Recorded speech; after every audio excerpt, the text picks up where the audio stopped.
أعوذ بالله من الشيطان الرجيم.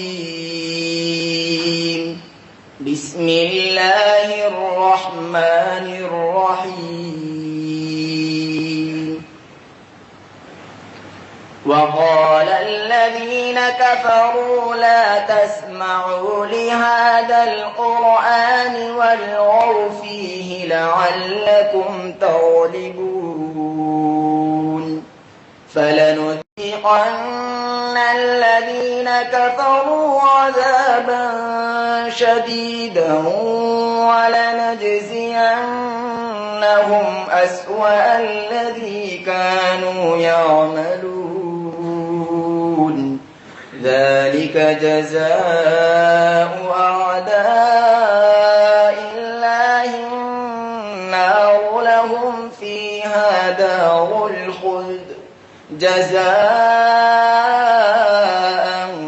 بما كانوا بآياتنا يجحدون. وقال الذين كفروا ربنا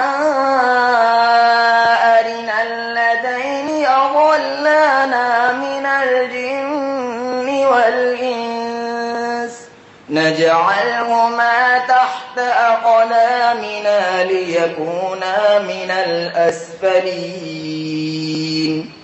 إن الذين قالوا ربنا الله ثم استقاموا تتنزل عليهم الملائكة ألا تخافوا ولا تحزنوا وأبشروا بالجنة التي كنتم توعدون. نحن أولياؤكم في الحياة الدنيا وفي الآخرة ولكم فيها ما تشتهي أنفسكم ولكم فيها ما تدعون. نزلا من غفور رحيم. صدق الله العظيم.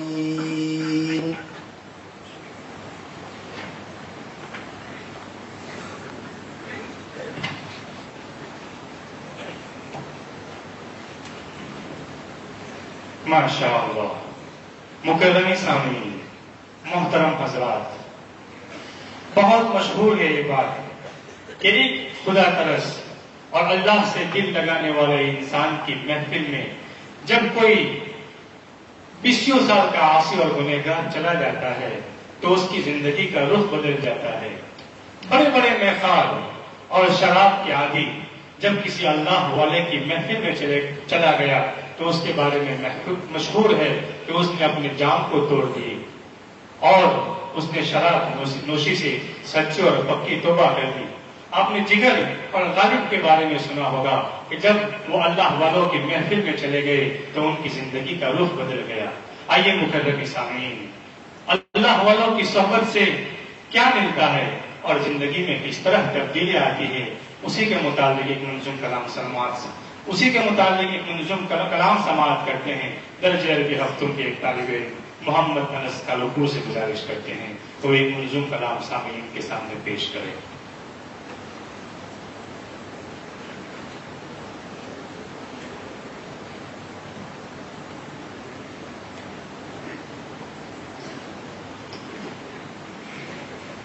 السلام علیکم ورحمۃ اللہ وبرکاتہ. آئیے سامعین کرام، ہمارے لیے بہت خوشی کی بات ہے کہ اللہ تبارک و تعالیٰ کا بہت بڑا احسان ہوا کہ ایسے پیر طریقت نمور اسلام حضرت مولانا یونس پالنپوری صاحب دامت برکاتہ ہمارے بیچ میں تشریف رکھتے ہیں.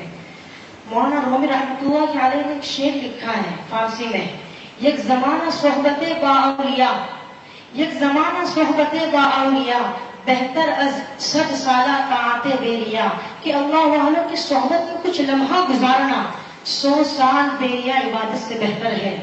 حضرت مولانا مفتی شفیع عثمانی صاحب نے جب اس شعر کو پڑھا تو حضرت مولانا اشرف علی تھانوی رحمۃ اللہ علیہ کی خدمت میں حاضر ہوئے اور کہا کہ مولانا آپ کو ایسا نہیں لگتا کہ اس شعر میں کچھ زیادتی ہو گئی ہے کہ کچھ لمحہ اللہ والوں کی صحبت میں گزارنا کئی سالہ بیریا عبادت سے بہتر ہے؟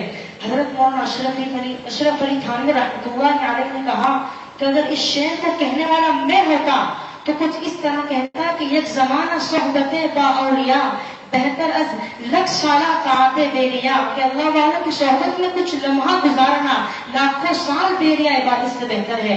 تو کچھ شاعر، کسی شاعر نے ایسے ہی اللہ والوں کا چہرہ دیکھ کر ایک کلام کہا ہے، پڑھتا ہوں بطور خاص سماعت فرمائے۔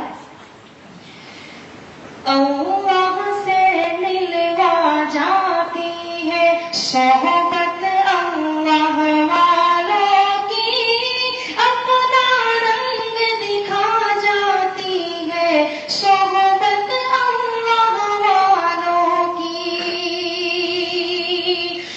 ظلم ستم ہو درد ہو غم ہو یا ہو کوئی رنج و الم، سارے تعلق رب سے جوڑو کر دے گا وہ نظر کرم، کر دے گا وہ نظر کرم، تال سے تال ملا جاتی ہے صحبت اللہ والوں کی، اپنا رنگ دکھا جاتی ہے صحبت اللہ والوں کی، ذکر حق کی فکر حق کی سچی لگن مل جاتی ہے، قلب کو اللہ اللہ اللہ اللہ کی دھن مل جاتی ہے،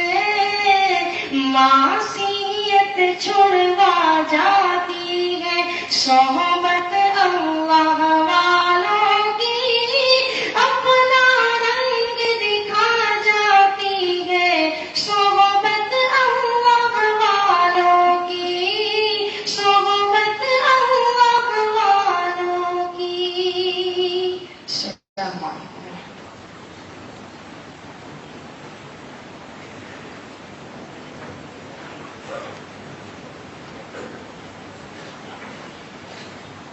مکرم سامعین، محترم حضرات، آج کی اس محفل کے مہمان مکرم، آج کی یہ محفل جس شخصیت کے لیے سجائی گئی ہے اور آپ جو شخصیت کو سماعت کرنے یہاں تشریف لائے ہیں اس سے آپ اچھی طرح واقف ہے۔ ان سے میری مراد حضرت مولانا عمر صاحب پالنپوری رحمۃ اللہ علیہ کے صاحبزادے، سچے وارث اور سچے جانشین حضرت مولانا یونس صاحب پالنپوری رحمت برکاتہم کی ذات گرامی ہے۔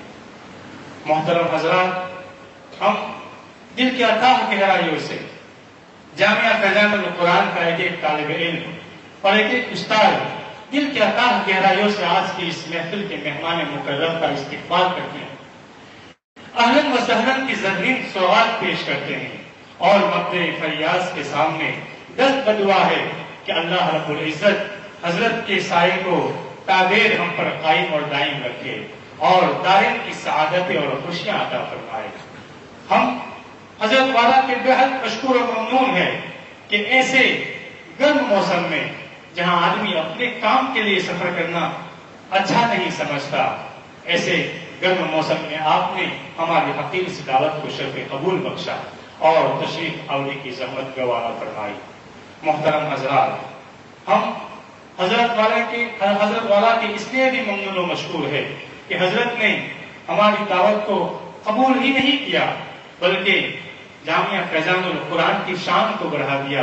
اسی لیے کسی کہنے والے نے کہا ہے کہ جب تک بکے نہ تھے کوئی جانتا نہ تھا، آپ نے خرید کے ہمیں انمول کر دیا۔ محترم حضرات، ہم حضرت والا سے یہی امید لگاتے ہیں کہ جب تک حضرت ہندوستان میں قیام فرمائیں گے، کم از کم مہینے کے اندر ایک مرتبہ ہمیں ان کی خدمت کا موقع عنایت کریں گے اور ہماری دعوت کو قبول فرما کر ہماری حوصلہ افزائی فرمائیں گے، اور خصوصاً جامعہ فیضان القرآن کے طلباء کے لیے، اساتذہ کرام کے لیے اور شہر احمد آباد کے عوام الناس کو فیضیاب فرمانے کی کوشش فرمائیں گے. اللہ رب العزت پھر میں مکرر سے کر حضرت والا کا شکریہ ادا کرتا ہوں. جامعہ فیضان القرآن کے محترم و رئیس حضرت مولانا حبیب احمد صاحب کی طرف سے بھی، جامعہ فیضان القرآن کے تمام عملے کی طرف سے اور جامعہ فیضان القرآن کے تمام طلبہ عزیز کی طرف سے کہ آپ نے ہمارے لیے اتنا بڑا وقت فارغ کیا اور یہاں تشریف لائے. اللہ رب العزت آپ کو ہر قسم کی عافیت عطا فرمائے، صحت اور تندرستی عطا فرمائے اور امت میں آپ کا فیض قادر قائم رکھے. ایک مختصر شعر کے ذریعے حضرت کو میں دعوت خطاب پیش کروں گا کہ گفتار تیری ہنگامہ گلشن کی طرح ہے، گفتار تیری ہنگامہ گلشن کی طرح ہے، انداز مہکتے ہوئے ساون کی طرح ہے. ہر آن ہے ایک لمحے عورت کے سلیمان، یہ آنکھ تو بلقیس کے درپن کی طرح ہے. اور آواز پہ صدقے کئی سازوں کے سلیقے، آواز پہ صدقے کئی سازوں کے سلیقے، گفتار تیری نقرۂ کنگن کی طرح ہے. محترم حضرات، سوشل میڈیا کے اندر بہت سی خوبصورت آوازیں ہیں. ان خوبصورت آوازوں کے اندر ایک آواز یہ ہے جب اپنے موبائل کی اسکرین کے اوپر اپنے بٹن کو دباتے ہیں اور جب یہ سنتے ہیں کہ آئیے آج کا سبق سن لیجئے اور جنت کے اندر اپنی ترقی کر لیجئے، اپنے مکانات بنوا لیجئے. میرے بھائیوں، اس وقت موبائل کا سب سے خوبصورت میسج وہی ہوا کرتے ہیں. ہاں، آج کے سبق سے مشہور حضرت مولانا یونس صاحب پالن پوری دامت برکاتہم آج ہماری محفل میں تشریف فرما ہے. بسط خلوص، بسط احترام کے تمام تر جذبات کے ساتھ ان کو میں دعوت سخن پیش کرتا ہوں اور ان سے گزارش کرتا ہوں کہ تشریف لائے اور سامعین کو ملفوظات عالیہ سے مستفیض فرمائیں.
السلام علیکم ورحمۃ اللہ وبرکاتہ.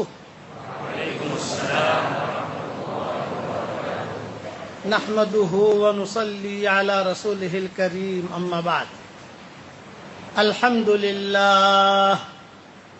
لله نحمده ونستعينه ونستغفره ونؤمن به ونتوكل عليه ونعوذ بالله من شرور أنفسنا ومن سيئات أعمالنا ونعوذ بالله من شرور أنفسنا ومن سيئات أعمالنا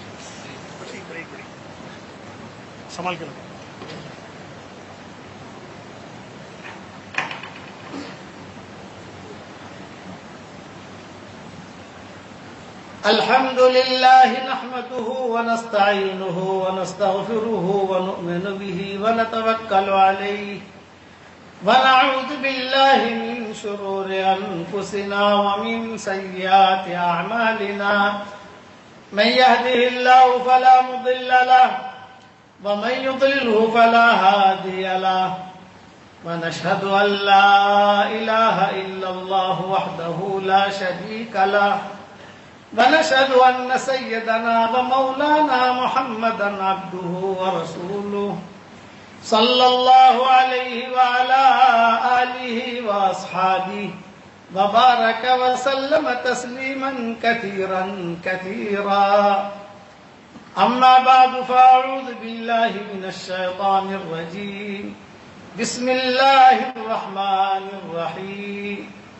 يا أيها الذين آمنوا إلى الله توبة نصوحا عسى ربكم أن يكفر عنكم سيئاتكم ويدخلكم جنات تجري من تحتها الأنهار يوم لا يخزي الله النبي والذين آمنوا معه نورهم يسعى بين أيديهم وبأيمانهم يقولون ربنا أتمم لنا نورنا واغفر لنا إنك على كل شيء قدير صدق الله العظيم.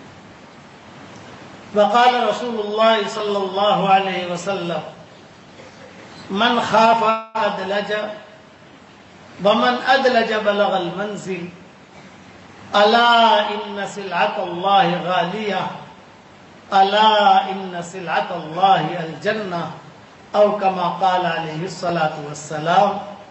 الحديث رواه الترمذي وقال حديث حسن صحیح. قابل احترام بھائیوں، دوستوں اور بزرگوں، حضور اکرم صلی اللہ علیہ وسلم پوری انسانیت کے لیے رحمت بنا کر بھیجے گئے ہیں، اور آپ فرماتے تھے خیر الناس من ينفع الناس یا خیر الناس انفعهم للناس. صرف مسلمانوں کا تذکرہ نہیں کیا اس میں کہ بہترین آدمی وہ ہے جو مسلمانوں کو فائدہ پہنچائے، ناس کا جملہ لائے کہ بہترین آدمی وہ ہے جو لوگوں کو فائدہ پہنچائے. صرف آپ نے کہا نہیں بلکہ آپ نے اس کو کر کے بتایا بھی. حالت ہے اتار چڑھاؤ اتار چڑھاؤ اتار چڑھاؤ. حضور صلی اللہ علیہ وسلم بہت نامناسب حالت ہے، خاص طور سے مکی زندگی اور پھر مدنی زندگی میں بھی حالت ہے. لیکن آپ صلی اللہ علیہ وسلم نے سب کے ساتھ اخلاق برتے، سب کے ساتھ.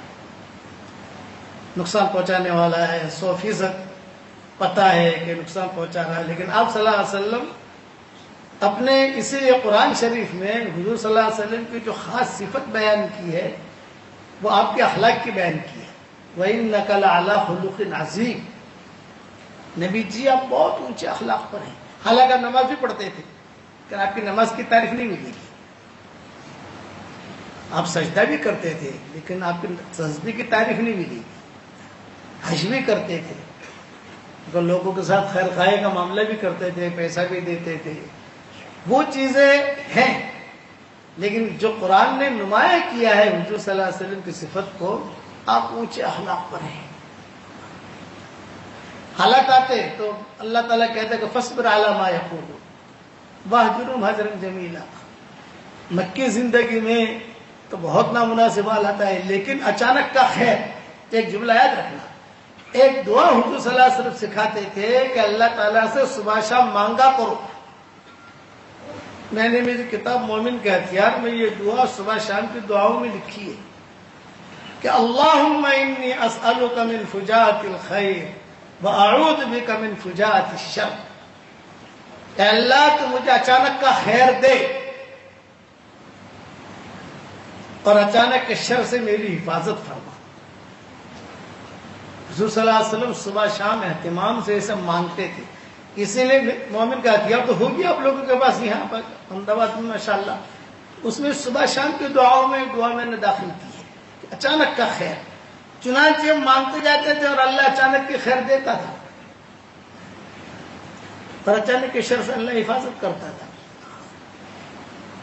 ہجرت کا وقت آیا تو صدیق اکبر اور حضور صلی اللہ علیہ وسلم دونوں پریشان تھے، کیا کریں.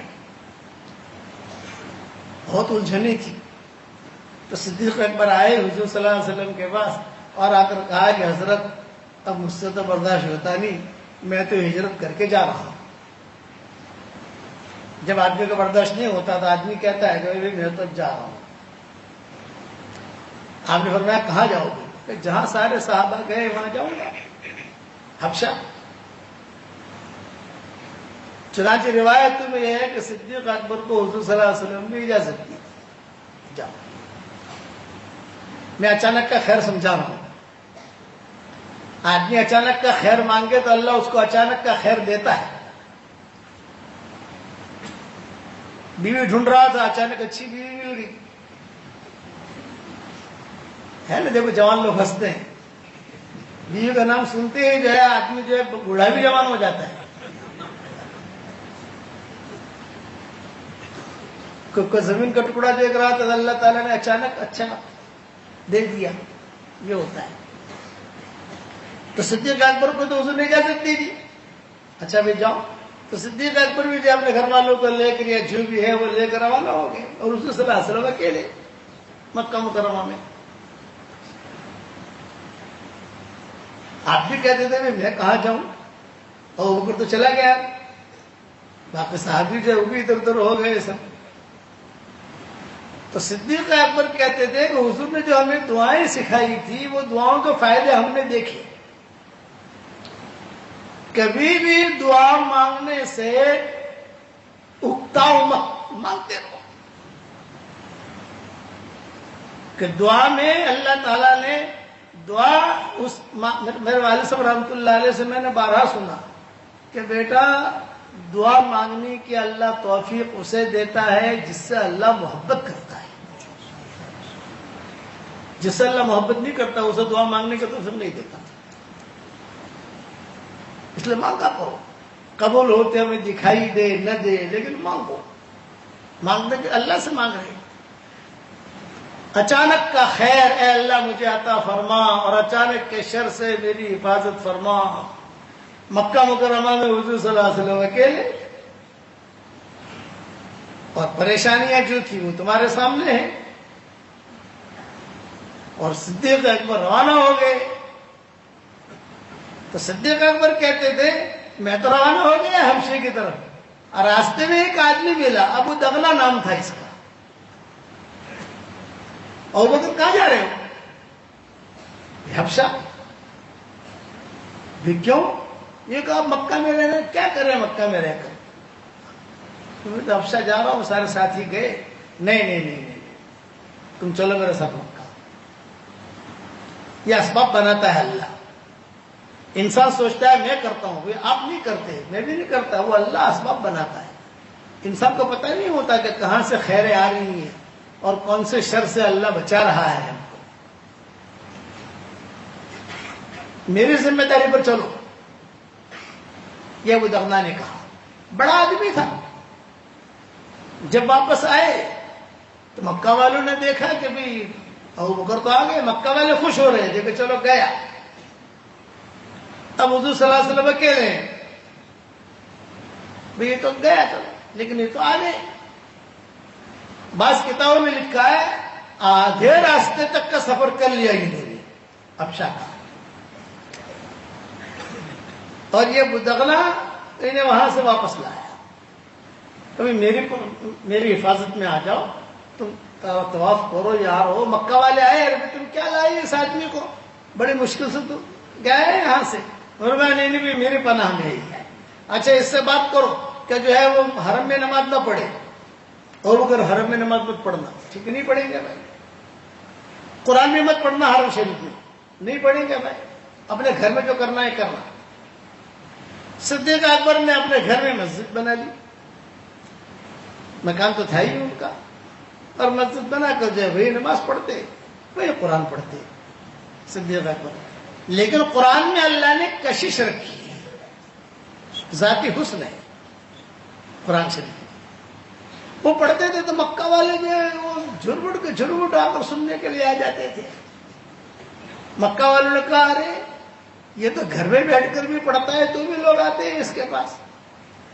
ابو دغلہ کو بلا کر کہا بھی تو اپنی پناہ ہٹا لو تاکہ ہم اس کو قتل کر دیں. ابو دغلہ نے کہا ابو بکر تم یہاں مت پڑھنے, بھی میں تو جو ہے یہاں قرآن پڑھوں گا یا نماز پڑھوں گا, اور مجھے تمہارے پناہ کی ضرورت نہیں ہے. میں اللہ کی پناہ میں ہوں, اللہ میری حفاظت کرے گا. اور صدیق اکبر نے اپنا کام شروع کیا. اتنے نے ہجرت کی باتیں شروع کی. حضور صلی اللہ علیہ وسلم نے کہا کہ اب وہی کچھ آ رہی ہے کہ ہم ہجرت کریں گے. اچانک کیا خیر سمجھا رہا ہوں. تو حضرت عائشہ کہتی ہے میں چھوٹی سی تھی, حضرت عائشہ چھوٹی، حضرت اسما بڑی، حضرت فاطمہ بھی بڑی، حضرت عائشہ جو ہے حضرت فاطمہ سے بھی چھوٹی اور حضرت اسما سے بھی چھوٹی. حضرت عائشہ کہتی ہے کہ میں چھوٹی سی تھی، کھیلتی تھی آنگن میں. دوپہر کے وقت میں حضور صلی اللہ علیہ وسلم اچانک تشریف لائے، جبکہ حضور کے آنے کا وقت نہیں ہوتا تھا وہ. اور آ کر حضور صلی اللہ علیہ وسلم نے ابو بکر سے کہا کہ یہ بچیاں کون ہیں؟ صدیق اکبر سے حضور نے کہا بھی یہ کون ہے؟ تو آپ نے صدیق اکبر نے کہا میری 2 بیٹیاں ہیں، بھی میں پرائیویٹ بات کرنے آیا ہوں، پر ان کو ہٹا دو یہاں سے، کسی اور کمرے میں چلی جائیں. تو صدیق اکبر نے کہا بچیوں وہاں چلے جاؤ.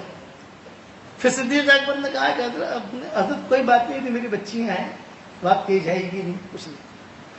تو حضرت عائشہ کہتی تھی میں چھوٹی سی تھی لیکن دماغ تیز تھا، اور میں نے سنا. یہ بعد میں قصہ سناتی تھی حضرت عائشہ، جب حضور سے نکاح ہو گیا، زندگی گزرنے لگی، تو بچپن کی بات یاد آتی ہے نا. تو حضور صلی اللہ علیہ وسلم نے صدیق اکبر سے کہا کہ وہ اللہ تعالیٰ نے ہجرت کا ہمیں کرنے کا کہا ہے، اور 2-3 جگہ ہمیں بتائی ہے. بحرین چلے جاؤ، شام بحرین چلے جاؤ، مدینہ چلے جاؤ، حبشہ چلے جاؤ، یعنی 2-4 جگہ ایسی اختیار دیا ہے ہمیں، جہاں جانا ہے وہاں جاؤ، یہاں جاؤ، یہاں جاؤ، یہاں جاؤ، جہاں جانا ہے آپ کو جاؤ. تو میں نے مدینہ منورہ جانے کو پسند کیا ہے. اور پھر میں نے اللہ تعالیٰ سے پوچھا کہ اللہ تعالیٰ میرے ساتھ کس کو لوں، اکیلا سفر کروں کس کو لوں؟ تو جبریل نے آ کر کہا ابو بکر کو ساتھ لے لو. یہ اچانک کا خیر ملا. تو حضرت عائشہ کہتی ہے جب حضور نے جملہ کہا کہ وہی آئی ہے کہ ابو بکر کو ساتھ لے لو، تو میرے ابا ہچکیاں مار کر رونے لگے، ہچکیاں مار. میں چھوٹی سی تھی، میں سوچنے لگی کہ ارے ابا کیوں رو رہے ہیں، کیا مسئلہ ہے یار، کوئی بات تو ایسی ہوئی نہیں ہے. لیکن اب مجھے پتا چلا کہ وہ خوشی کا رونا تھا کہ اچانک کا خیر ملا ان کو. تو صدیق اکبر نے حضور صلی اللہ علیہ وسلم سے کہا کہ حضرت میں اونٹنیاں تیار کروں؟ آپ نے فرمایا ہاں 2 اونٹنیاں تیار کرو، لیکن کسی کو پتا نہ چلے. حضرت 2 اونٹنی، جو 2 ٹکٹ کے پیسے میں دوں گا، یہ کہ 2 ٹکٹ کے پیسے میں دوں گا. آپ نے فرمایا نہیں، یہ ہجرت ہے، میرا بھی مال لگے. یہ نہیں ہے کہ صرف آپ کا مال لگے، میری اٹھنے کا میں، تمہاری اٹھنے کا تم، اور ہر آدمی اپنی جان اور مال کو لگائے. اچانک کی خیریں یاد رکھنا. قربانی دے گا آدمی. اچھا حضور صلی اللہ علیہ وسلم اس امت پر بہت شفیق تھے. ہم نے حضور صلی اللہ علیہ وسلم کو پہچانا نہیں ہے، نام کے درجے تک ہم پہچانتے ہیں، درود شریف پڑھ لیا، حضور کا حق ادا کر لیا، ایسا نہیں ہے. نماز پڑھ لی، حضور صلی اللہ علیہ وسلم کا حق ادا کر لیا. جو قربانی تھی، جو شفقت تھی، اسی لیے حضور صلی اللہ علیہ وسلم نے 2 باتیں بتائی. یہ کہا کہ تم جو ہے ہمیشہ اللہ کا فضل مانگا کرو، اللہ کی رضامندی مانگا کرو. یہ صحابہ کی خاص صفت تھی. یبتغون فضلا من اللہ ورضوانا، خاص صفت. اللہ کا فضل مل گیا، اللہ کی رضامندی مل گئی، سب کچھ مل گیا. یہ آدمی کبھی ناکام نہیں ہوگا. اب ہجرت کے سفر میں بھی، یعنی اب میں قصے کتنے سناؤں. ہجرت کے سفر میں 24 قصے ہوئے. کتنے قصے بھائی؟ 24. 4 بڑے بڑے قصے ہوئے. ام معبد کا، اور معانہ 2 ڈاکوؤں کا، اور سراقہ ابن مالک کا، اور بریدہ اسلمی کا. یہ 4 بڑے بڑے قصے ہیں جو عام طور سے محدثین نے، مورخین نے لکھے ہیں. لیکن 20 اور ہیں جو دوسرے مورخین نے لکھے ہیں. تھوڑا تو یہ ہوا، یہ ہوا، یہ جنات کا قصہ ہوا، یہ سانپ کا قصہ ہوا، یہ ہوا، یہ ہوا، سارا. لیکن ہر جگہ پر حضور صلی اللہ علیہ وسلم نے ایک ہی بات بتائی. کیا بتائی؟ اخلاق. اخلاق. 2 ڈاکو مل گئے راستے میں. حضور صلی اللہ علیہ وسلم نے صدیق اکبر سے کہا کہ دیکھو ہمیں جانا ہے مدینہ منورہ، کوئی آدمی طے کرو کہ جو ہمیں لے کر چلے، لیکن جو عام سڑک ہے اس سے نہیں، اندر والے راستے سے، تاکہ کسی کو پتہ نہ چلے کہ ہم کہاں جا رہے ہیں۔ تم جو تو صدیق اکبر نے عبداللہ ابن اریقت آدمی تھا، بے ایمان تھا، اسے بھاؤ تو کر لیا کہ تو ہمیں لے کر چل، لیکن ایسے راستے سے لے کر چلنا کہ جہاں کوئی ہمیں دیکھے نہیں، پہاڑیاں پہاڑیاں پہاڑیاں پہاڑیاں پہاڑیاں، وہاں سے لے کے چلنا ہمیں۔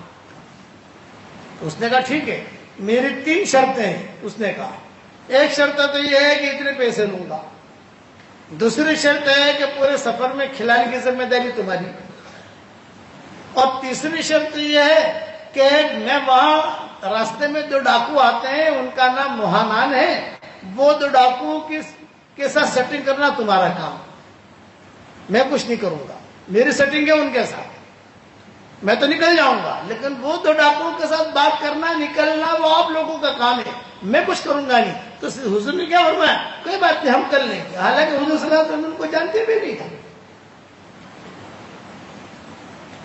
صدیق اکبر نے کہا کہ حضرت آپ نے منظور کر لیا، لیکن وہ جو 2 ڈاکوؤں کے پاس ہم پہنچیں گے تو وہاں تو مکہ والا کوئی نہیں ہوگا، مدینہ والا بھی کوئی نہیں ہوگا، آپ اور میں ہم دونوں ہی ہوں گے،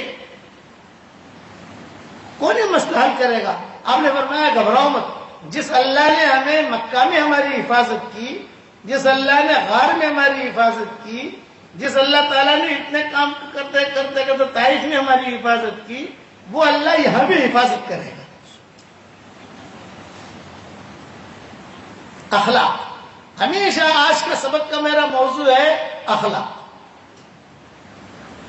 لوگوں کے ساتھ بھلائی کرو، جب آپ بھلائی کرو گے تو فَإِذَا الَّذِي بَيْنَكَ وَبَيْنَهُ عَدَاوَةٌ كَأَنَّهُ وَلِيٌّ حَمِيمٌ، وہ گھاڑا دوست بن جائے گا، لیکن شرط ہے کہ بھلائی اللہ کے لیے کرو، دل کے اندر کوئی دوسری بات نہ ہو، اللہ کے لیے کرو تو اللہ اس کا دل نرم کرے گا۔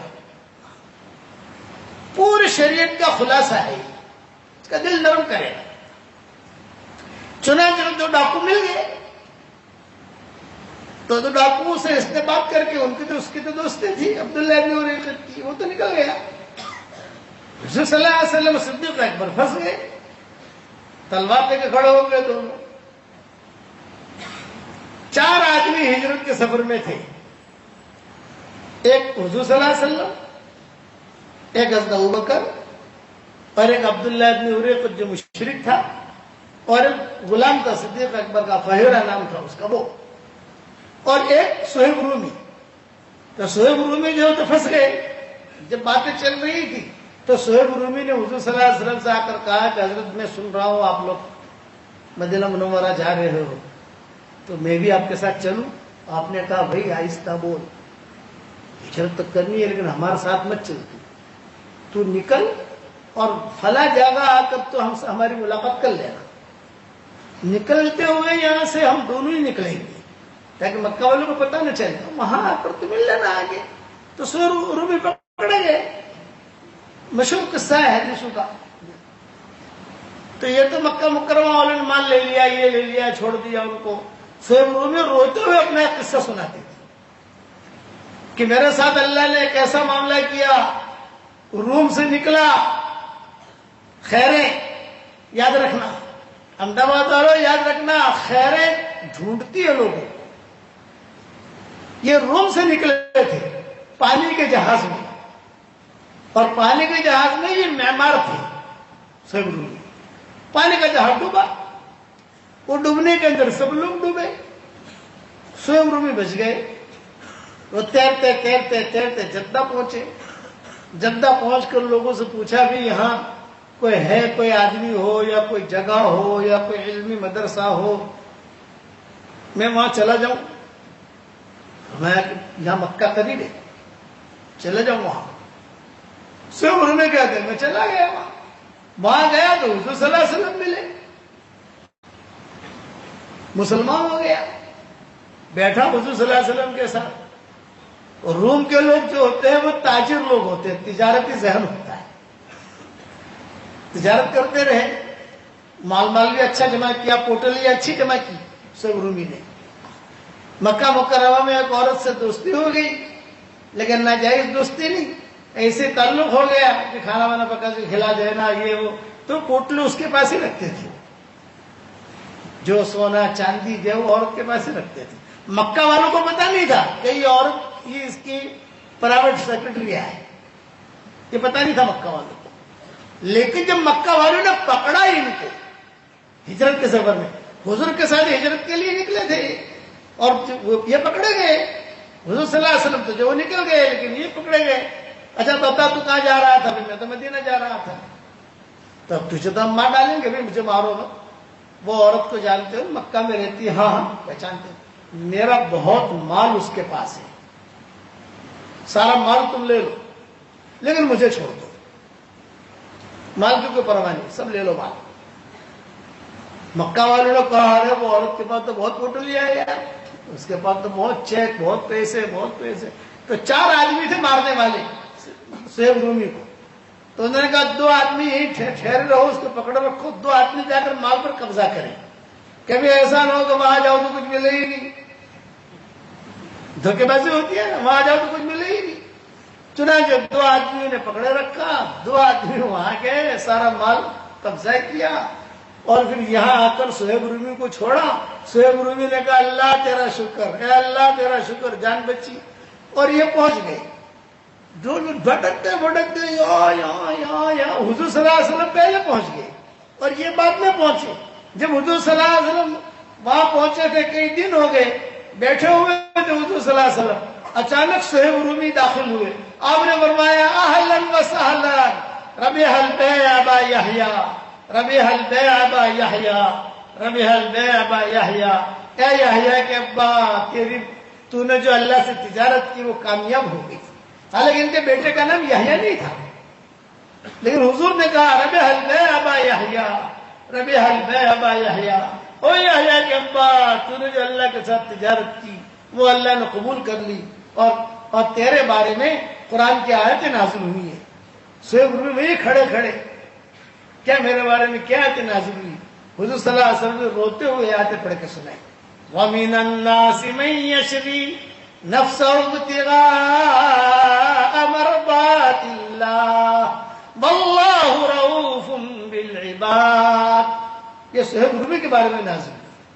ربح البیع ابا یحییٰ، کتابوں میں لکھا ہے سہیب رومی اتنا روئے کہ حضور صلی اللہ علیہ وسلم کا ہاتھ پکڑ کر رونے لگے، میرے بارے میں اللہ نے بولے ہاں تو نے اللہ کے ساتھ سودا کیا، وہ سودا اللہ نے قبول کر لیا۔ اسی لیے صحابہ ان کا بہت درجہ دیتے تھے سہیب رومی کا، ان قصوں کی وجہ سے کہ اچانک کی خیر مل گئی، مجھے مال تو گیا لیکن کتنی بڑی خیر ملی کہ میرے بارے میں قرآن نازل ہو گیا۔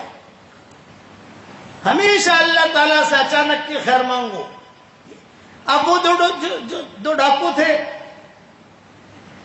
حضور صلی اللہ علیہ وسلم نے کوئی بات نہیں کی۔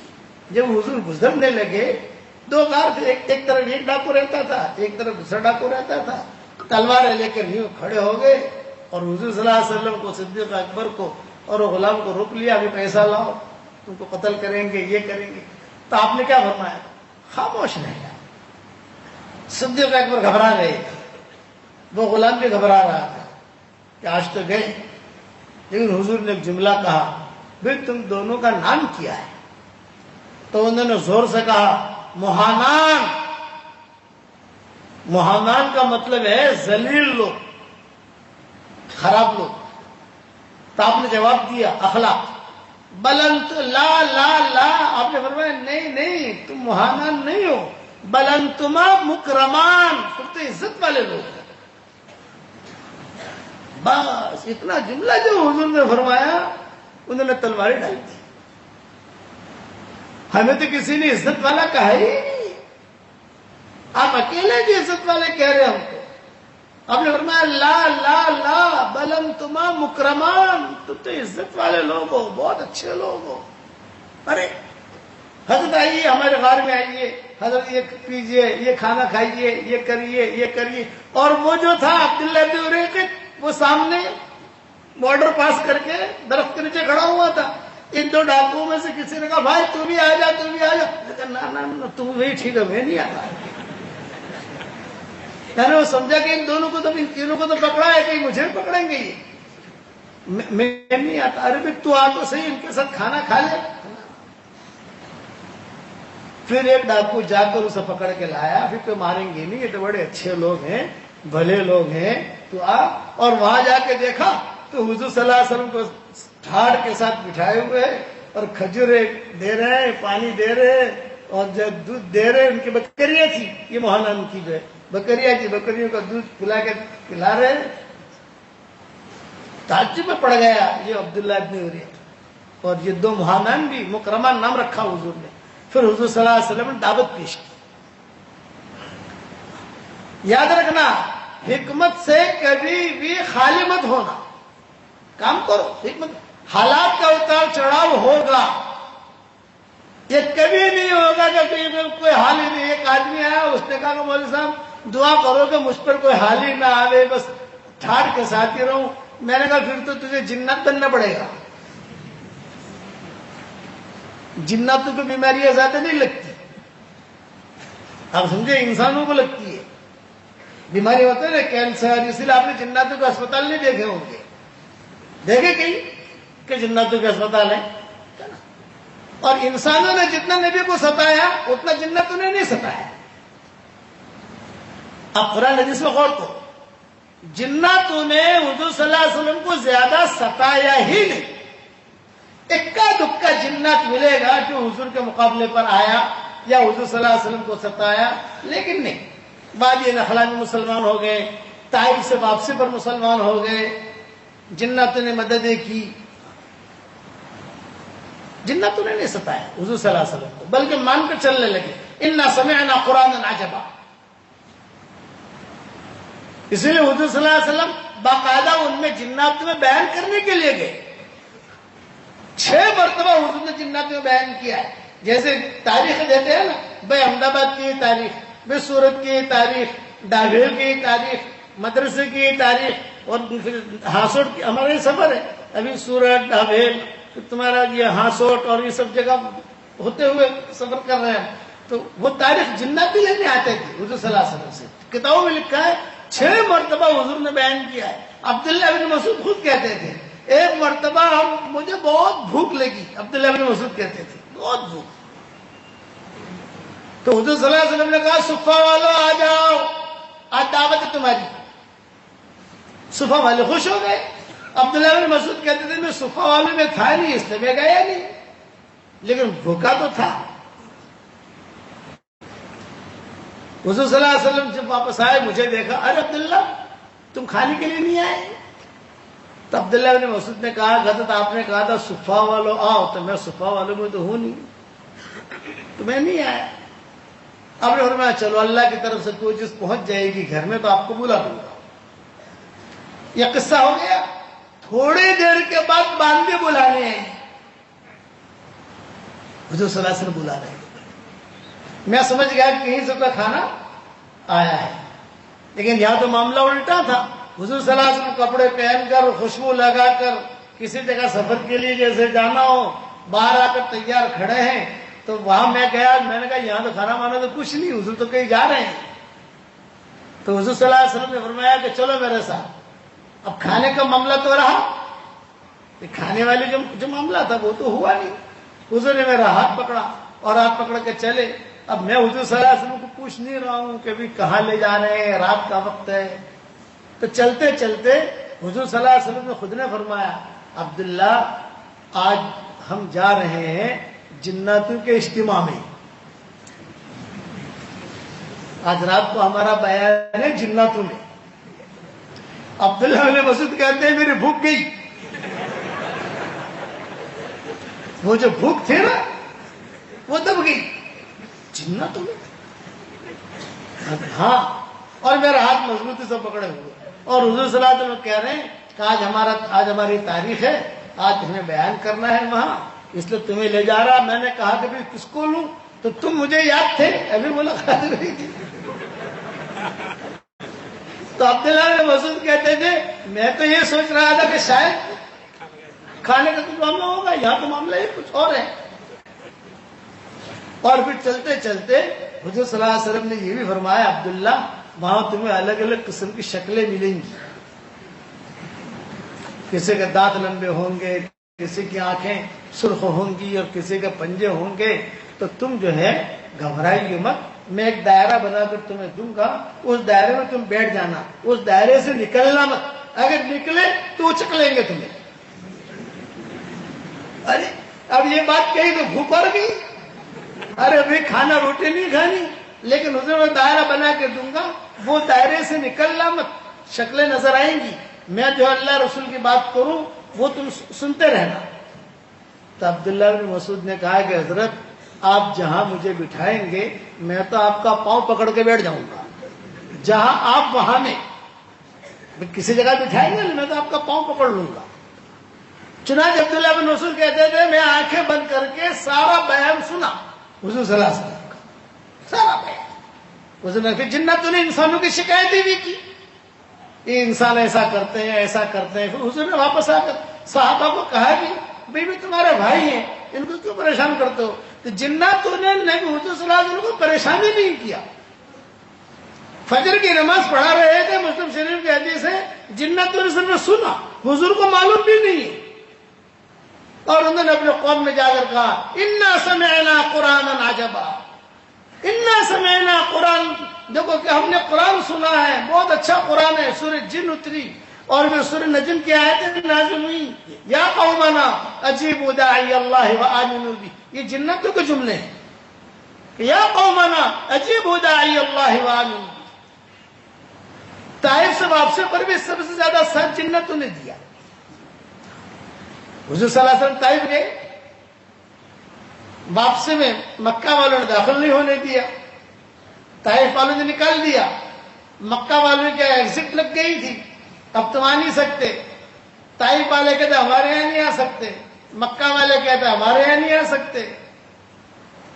اب حضور صلی اللہ علیہ وسلم اور زید بن حارثہ دونوں پہاڑ میں، کوئی نہیں، اکیلے. حضور ٹینشن میں تھے کہ کیا کریں گے. طائف والے جانے نہیں دیتے، مکہ والے کہتے تم نکل گئے خلاص. کبھی آپ نے دیکھا ہوگا بارڈر، ایک بارڈر سے بیچارہ نکلا، دوسرے بارڈر والے نے داخل نہیں ہونے دیا. وہ آدمی تھے 20-20 کا، بہت پریشان ہوتا ہے وہ آدمی. زید ابن حارثہ نے کہا کہ حضرت بس اب تو ہم یہی مر جائیں گے اسی پہاڑیوں میں. آپ نے فرمایا نہیں، اللہ مدد کرے گا. اس وقت میں بھی جناتوں نے ساتھ دیا. یہ جنات آتے تھے، کتابوں میں لکھا ہے، اور طائف کے انگور لے کر آتے تھے. طائف قریب تھا، طائف وہاں کے انگور، وہاں کی چیزیں. اسی لیے تمیم داری کو بھی جو اسلام ملا جناتوں کی وجہ سے ملا. ہمارا سبق صرف انسان نہیں سنتے، جنات بھی سنتے. یہ جو ہمارا سبق ہے الحمدللہ جنات بھی سنتے. اور کبھی کبھی پیغام بھیجتے ہیں کہ کچھ جناتوں کی فضیلتیں بیان کرو، اس لیے میں ان کی فضیلتیں بیان کر رہا ہوں. ہماری فضائل بیان کرو. انسانوں کی فضائل تو بہت بیان کیے. میں بمبئی والوں کو کہتا ہوں کہ میں نے بمبئی والوں کو اتنا سنایا کہ اگر پہاڑ کو سناتا تو پہاڑ بھی مسلمان ہو جاتا. کہ بہت خیر کا کام کیا. تمیم داری ان کے اسلام کیسے لائے؟ جنات. حضرت عمر کو سب سے پہلے دعوت دینے والا کون؟ جنات. باتیں سارے قصے ہوئے. سورہ واقعہ، سورہ الحاقہ کا قصہ، سورہ طٰہٰ کا قصہ، پھر ان کے بہنی اور بہن کا قصہ. یہ نہیں، یہ تو سب سے پہلے جو ہے وہ آواز سنیے حضرت عمر رضی اللہ تعالیٰ عنہ نے کہ میرے دل کے اندر اسلام آ گیا. بس قبیلے بنی سلیم کو دعوت دینے والے کون؟ جنات. قل للقبیلة من سلیم كلها، قل للقبیلة من سلیم كلها هلك الأنيس وعاش أهل المسجد أودى ضماد وكان يعبد مرة قبل الكتاب إلى النبي محمد إن الذي ورث النبوة والهدى بعد ابن مریم من قریش مہتدی. یہ قبیلہ ابن سلیم کو دعوت دینے والے جنات. قل للقبیلة من سلیم كلها، پورے قبیلے ابن سلیم کو ہمارا پیغام پہنچا دو. پورے قبیلے ابن سلیم کو ہمارا پیغام پہنچا دو. قل للقبيلة من سليم كلها هلك الأنيس وعاش أهل المسجد کہ تمہارا دوست غمخوار ختم ہو گیا، اب تو مسجد والوں کی چلے گی، اب مسجد اور جماعت چلے گی، مسجد والے چلیں گے، وہ چمکیں گے، وہ روشن ہوں گے۔ تو انہوں نے کہا بھی ان کا ایڈریس تو دو، اب وہ جنات ایڈریس دے رہا ہے۔ ان الذی ورث النبوۃ والہدی بعد ابن مریم من قریش مہتدی، وہ آدمی جنہیں اللہ نے نبوت دی ہے، جن کا نام محمد ہے اور یہ قریش میں سے ہے۔ حضور کو ڈھونڈتے ہوئے یہ قبیلہ کو 400 آدمی کا قبیلہ تھا، ڈھونڈتے ہوئے پہنچے، بے ایکم محمد، محمد کہاں ہے؟ لوگوں نے کہا وہ گھر ہے محمد کا۔ یہ وہاں پہنچے، دروازہ کھٹکھٹایا، حضور صلی اللہ علیہ وسلم نے دروازہ کھولا اور آپ نے فرمایا جو تمہارے ساتھ جناتوں کا قصہ ہوا ہے، جو بت کا قصہ ہوا ہے، وہ میں بیان کروں یا تم بیان کرتے ہو؟ پورا قبیلہ مسلمان ہو گیا۔ ہمارا سفر ہوا 1977 میں، پورا یورپ کا، حج سے حج آدمی اپنی پرائیویٹ کار گزاری بتاتا نہیں ہے، لیکن یہ تو سب ہمارے ہی لوگ ہیں، یہاں بتانے میں کوئی حرج نہیں ہے۔ 2 حج ہم نے کیے۔ اس سفروں کے اندر جنوری کا مہینہ تھا، جنوری کے مہینے مدینہ منورہ سے نکلے، خیبر پہنچے، خیبر سے تبوک آئے، تبوک سے جارڈن آئے، جارڈن سے ترکی آئے، اور ترکی سے بیلیگراڈ کام کرتے کرتے، اور سردی خوب۔ ہمیں کو بیلیگراڈ میں کوئی مسجد کا پتہ ہمیں معلوم نہیں کہ کہاں جائیں، کیا کریں کیا نہ کریں، اور مجھے سخت بخار۔ ایک مسجد میں گئے، شاہی مسجد، سب امبیسیاں ہوتی ہیں نا، وہ مسجد تھی بہت شاندار، داخل ہو گئے ہم لوگ۔ وہاں جب گئے امام صاحب سے ملے تو امام صاحب نے کہا بھی تم شیخ عمر پالم پوریو کو پہچانتے ہو؟ ارے بھائی ہاں، میرے ابا ہیں۔ خوشی ہوئی، چلو ٹھہرنے کی جگہ مل گئی یار، ابا کا پہچان والا ملا، کم سے کم ٹھہرائے گا تو صحیح، کچھ نہ کچھ کھلائے گا بھی، کچھ ہمارے 2-4 دن ہمارے ٹوکے ہو جائیں گے۔ ہاں، میں نے کہا میں آنے ابن ہوں، ماشاء اللہ۔ اس نے تو اکرام کیا، پیشانے کو بوسہ دیا، اور یہ خیر اس نے کھانے پینے کا تو کچھ پوچھا نہیں۔ ظہر کا وقت تھا، ہم نے کہیں پہ کوئی کھانا پینے کا اپنا انتظام کیا۔ عصر ہو گئی، مغرب ہو گئی، مسجد بہت شاندار اور ماشاءاللہ ہیٹر، اور عشاء بھی ہو گئی۔ وہ عشاء پڑھ کے وہ چلا گیا، اب کہاں مکان ہے اس کا کچھ پتہ نہیں۔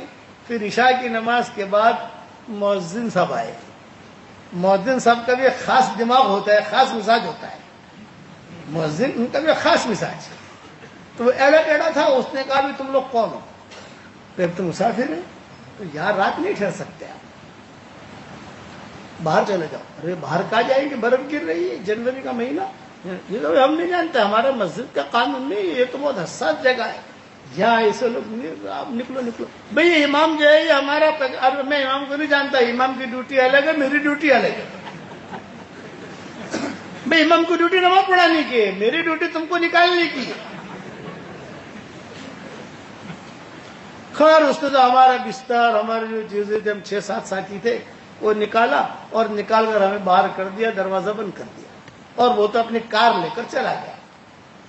اب ہم سوچنے لگے یار کیا کریں، کہاں جائیں؟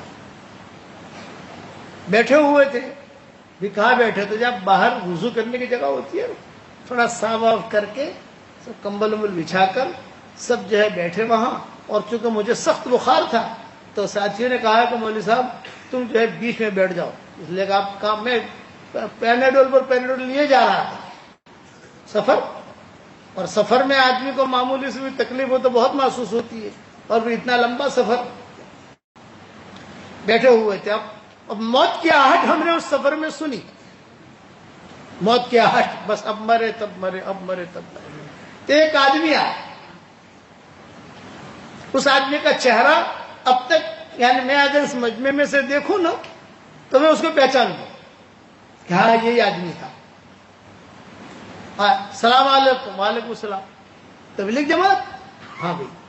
تو تم یہاں بیٹھے ہو سڑک پر، میں تو مر جاؤ گے تم، کیا کریں؟ ہم کو تو امام صاحب نے نکال دیا، وہ مؤذن صاحب نے نکال دیا، یہ فرمایا کہ چلو میرے ساتھ چلو، میرے ساتھ چلو۔ خوب یاد ہے مجھے اس اکیلے نے ہمارا سارا سامان اٹھایا. میں اٹھاتا رہا, نہیں تم میرے پیچھے پیچھے چلو, مر جاؤ گے میرے پیچھے پیچھے چلو. بھائی تو کون ہے جو کہا چلو میرے پیچھے پیچھے پیچھے پیچھے چلو. خیر ہم چلتے گئے. ایک بس آئی, اس بس میں بٹھایا. اس بس کے اندر لوگ تھے تو ہمیں ڈر نہیں کہ چلو ہم بھی ہیں لوگ بھی ہیں. لیکن آہستہ آہستہ ایک اترا, دوسرا اترا, تیسرا اترا, بس خالی ہو گئی تو ٹینشن اور بڑھا. یار اب تو ہم اکیلے ہیں اور یہ ہے پتہ نہیں کہاں لے جائیں گے. چلو شہر سے بس گزر رہی تھی تو یہ بھی تھا کہ بھی شہر ہے. تھوڑی دیر کے بعد وہ شہر بھی ختم ہو گیا, جنگل میں گزرنے لگی. اب ٹینشن ہو. ہم نے کہا یار وہاں مرتے تو یہ بھی شاید مارے گا ہم کو. بھائی تو کون ہے؟ یہ فرمایا مت پوچھو, آپ چلو میرے ساتھ. آپ کہاں لے جا رہے ہو ہم؟ عربی میں بات کر رہا تھا.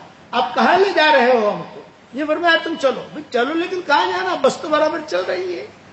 شہر میں ختم ہو گیا, بستیاں ختم ہو گئی, اب تو جنگل آنے لگے. وہاں جا کر ایک بہت بڑا ہوٹل تھا جہاں بادشاہ رکا کرتے تھے, وزرا عمرا سب. وہاں لے گیا. وہاں جا کر جو ہے اس نے کمرے وغیرہ دیے ہم کو. اور اب ہم شب جمعہ تھی تو ہم نے کہا کہ بھائی کمرے تو اچھے ہیں لیکن کل جب نکلیں گے پیمنٹ کرنا پڑے گا تو پورے سال کا خرچہ نکل جائے گا. یعنی پورا سال کا جو پیسہ لے کر آئے ہیں, یہ ہوٹل تو ایسا ہے. تو میں نے ساتھیوں سے کہا کہ کام کرو, اللہ تعالیٰ نے بھیجا ہے. اور اس نے کہا کھانا پینا ہو تو نیچے کھانا فری ہے, جو جتنا کھانا ہو. اشارہ کر کے وہ چلا گیا. ارے بھائی تو ہے کون؟ اگر پوچھو مت. ایک ہی جواب دیتا تھا, پوچھو مت. 2 کمرے دیے, 6 آدمی تھے, 3 ہو گئے. بہت گرم پانی, سب جو ہے 15 دن کے کپڑے دھونے کے باقی تھے وہی دھو لیے. شاید اس ہوٹل میں کسی نے کپڑے دھوئے نہیں ہوں گے جتنے ہم نے دھوئے. دھلا کر فارغ ہو گئے.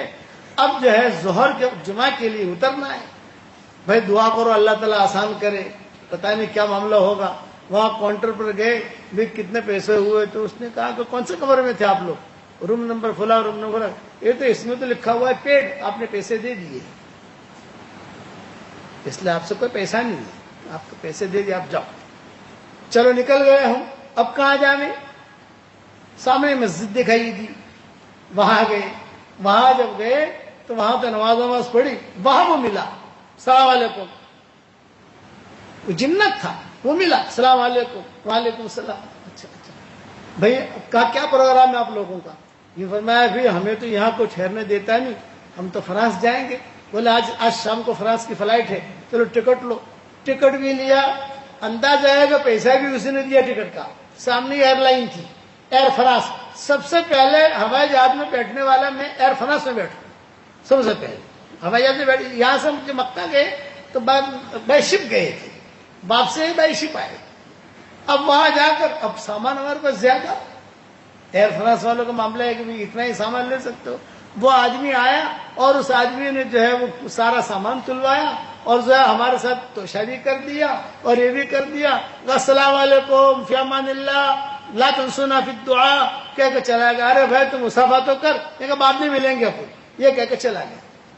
یہ اللہ کی مخلوق سیاحون فی الارض. یہ معاملہ ہوا ہے حضرت عمر کے ساتھ, یہ معاملہ ہوا ہے تمیم داری کے ساتھ. تمیم داری بہت خوبصورت تھے. صحابہ میں 2 صحابی بہت خوبصورت تھے, جریر ابن عبداللہ اور تمیم داری. جریر ابن عبداللہ کو صحابہ اس امت کے یوسف کہتے تھے. حضرت عمر نے ان پر پابندیاں لگائی تھی. یہ لگائی تھی پابندیاں, مسجد نبوی میں آنا ہو تو برقع پہن کے آؤ, نقاب ڈال کر, اور بغیر نقاب کے آئے تو دورے پڑیں گے, پٹائی ہوگی. یہ دونوں پر لگائی تھی. یہ تمیم داری. ان کو دعوت دینے والے بھی جنات. میرے والد صاحب رحمۃ اللہ علیہ ایک بات بتاتے تھے کہ بیٹا اخلاص کے ساتھ اگر ہم دین کا دعوت کا کام کریں گے تو ایسے لوگ جن لوگوں تک ہم پہنچ نہیں سکتے, ان کا ہماری بات پہنچ بھی نہیں سکتے, مجبور ہے وہاں تک پہنچ ہی نہیں سکتے. اللہ تعالیٰ جنتوں کے ذریعے سے ان کو ہدایت دے گا. اور یہ قصہ ہوا میرے والد صاحب کے ساتھ. رات کو 2:30 بجے حضرت جی رحمۃ اللہ علیہ نے ہمارے ابا کو بلانے کے لیے بھیجا. 2:30 بجے سردی کی راتیں. میں چھوٹا سا تھا, کسی نے دروازہ کھٹکھٹایا. امی نے کہا ابا تو تمہارے بہت گہرے سوئے ہیں, تم جاؤ دیکھو کون ہے. تو دیکھا تو کوئی میواتی تھا. میں نے کہا بھائی میواتی ہے کوئی؟ کہ کیا کام ہے؟ یہ کہ حضرت جی بلا رہے ہیں، یہ قصہ بیان کر رہا ہوں، کسی کو کہنا مت، راز تک رکھنا، یہ بہت بہت راز کا قصہ ہے یہ، لیکن نہیں میرے ساتھ ہوا ہے۔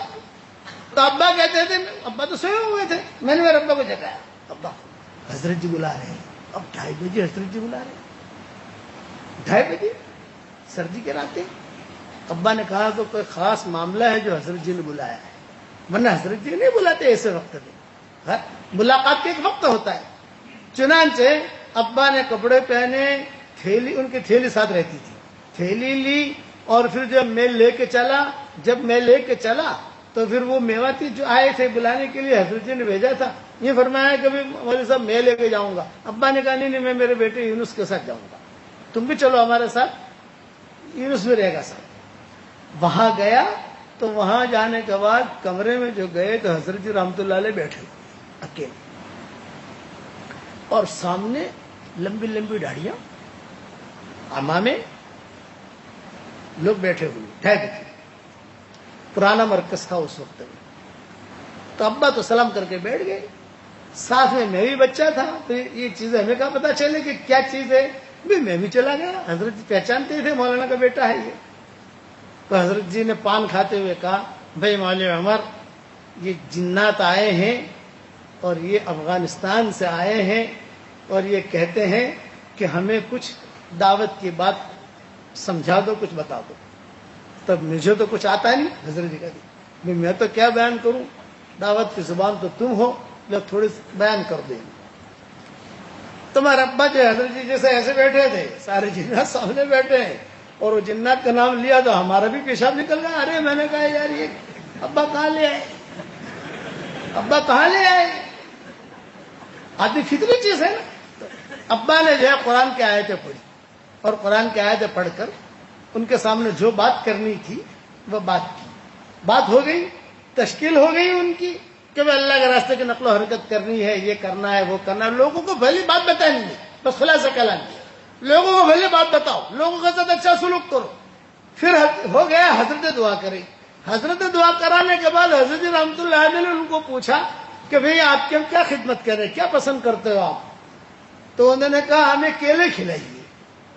اور آپ کو کیلے کہاں سے کھلائیں بھائی؟ تو حضرت نے کہا ہاں آج کیرالہ سے کیلے آئے ہیں، کیرالہ کے کیلے ہوتے ہیں چھوٹے چھوٹے، تو کیرالہ سے حاجی عبدالستار نے کیلے بھیجے، حاجی عبدالستار سیٹھ انہوں نے کیلے بھیجے۔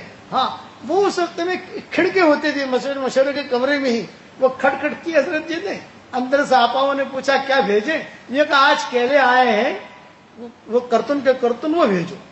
چنانچہ انہوں نے اندر کر دیا، وہ کھولے تو سب جناتوں نے کیلے کھائے، لیکن چھلکے کے ساتھ، چھلکے اتار کر نہیں، چھلکو۔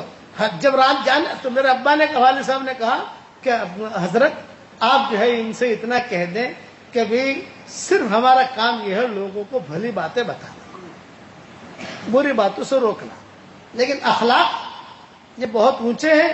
تو حضرت نے فرمایا 3 نصیحتیں ہماری یاد رکھنا، ایک تو ہے کہ کسی سے لڑنا بڑھنا نہیں ہے، ہماری شریعت میں یہ نہیں ہے۔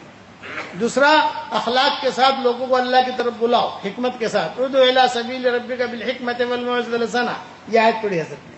اور چوتھا کہ کہیں پر بھی کوئی تمہیں ملے جس کا تم نفع پہنچا سکتے ہو، کسی اعتبار سے نفع پہنچاؤ، نقصان مت پہنچاؤ۔ بیعت کے ہم میرے ہاتھ پر بیعت یہ قصہ ہوا، یہ چونکہ میرے سامنے قصہ ہوا ہے، عام طور سے ایسی باتیں گھریلو ہم تو کیا نہیں کرتے، اس قصے کے بہت قصے ہیں۔ تو تمیم داری کے ساتھ بھی ایسا ہی قصہ ہوا، رات کو سوئے ہوئے تھے اور جنات ان کا انگوٹھا پکڑ ہی ہلا رہے۔ ڈیر ایوب میں وہاں ایک علاقہ تھا، اس کا نام تھا صفورہ، تو وہاں صفورہ میں کپڑا بنتا تھا، یہ کپڑا لینے جاتے تھے، اسی لیے سفاری ہے نا کپڑا، وہ وہیں سے چلا ہے، تو وہاں وہ کپڑا لینے جاتے تھے تمیم داری، اور جنات بھی پاؤں ہلا رہے، سونے نہیں دیں گے، سونے نہیں دیں گے، سونے نہیں دیں گے۔ تمیم داری نے کہا کہ بڑا پریشان کر رہے تھے۔ دیر ایوب ایک علاقہ تھا، وہاں ایک بہت بڑا راہب تھا، وہاں تمیم داری چلے گئے، اور تمیم داری نے جا کر کہا بھی مجھے تو جناتوں نے پریشان کر رکھا ہے کہ کیا کہتے ہیں؟ یہ کہتے ہیں کہ میرا یہ انگوٹھا پکڑ کے ہلاتے ہیں اور کہتے ہیں جا مدینہ جا، مدینہ جا، مدینہ جا۔ ارے یہ مدینہ ہے کہاں؟ یوں کہ تو نکل یثرب، مدینہ جا۔ تو میں کیا کروں؟ وہ راہب نے کہا عزت آبرو کے ساتھ تو مدینہ چلا جا، بس یہ تشکیل ہے تیری، یہ جنات تجھے سونے نہیں دیں گے۔ کہ جنات آپ کی تشکیل کرے نا 3 چلنے کی، تو منع مت کرنا، نکل جائیو۔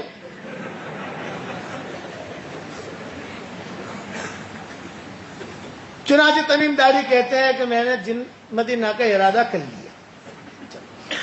جب میں نے مدینہ کا ارادہ کیا تو میرے دل میں آیا کہ وہاں حضور صلی اللہ علیہ وسلم ہے تو مجھے ہدیہ لے جاؤں۔ کیا ہدیہ لوں؟ بازار میں گیا دمشق کے، تو وہاں لالٹینیں رکھی ہوئی تھی، فانوس ہے نا، ایسے چیزیں خوبصورت، 1 خریدی، 2 خریدی، 3 خریدی، 4 خریدی، اور میں جو ہے اس کو لیا تو دکاندار بہت ہوشیار تھا، اس نے کہا یہ بغیر تیل کے نہیں جلے گی، تیل بھی لے لے، اس کو دھندا کرنا تھا، تیل بھی لے۔ تو تمیم داری نے کہا نہیں تیل تو میں وہاں مدینہ سے خریدوں گا، کہاں اٹھا کے لے جاؤں، یہاں سے روانہ ہو گئے۔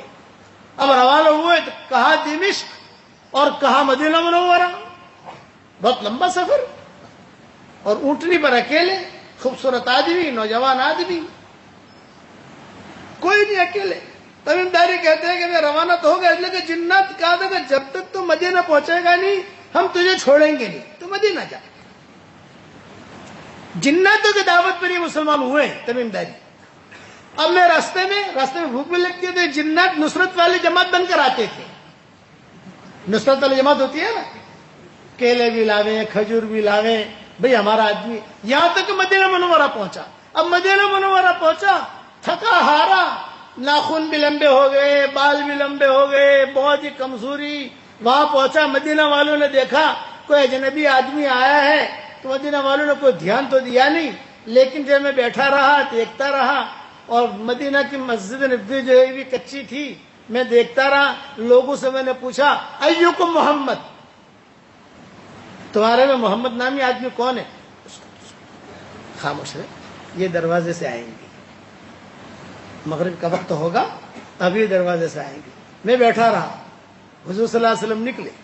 جب حضور صلی اللہ علیہ وسلم نکلے، میں نے آپ کا چہرہ دیکھا، آپ کا چہرہ دیکھتی ہی اسلام میرے دل میں داخل ہو گیا، چہرہ دیکھا، اور میرے دل میں آیا کہ یہ جھوٹے کا چہرہ نہیں ہے، سچے کا چہرہ ہے۔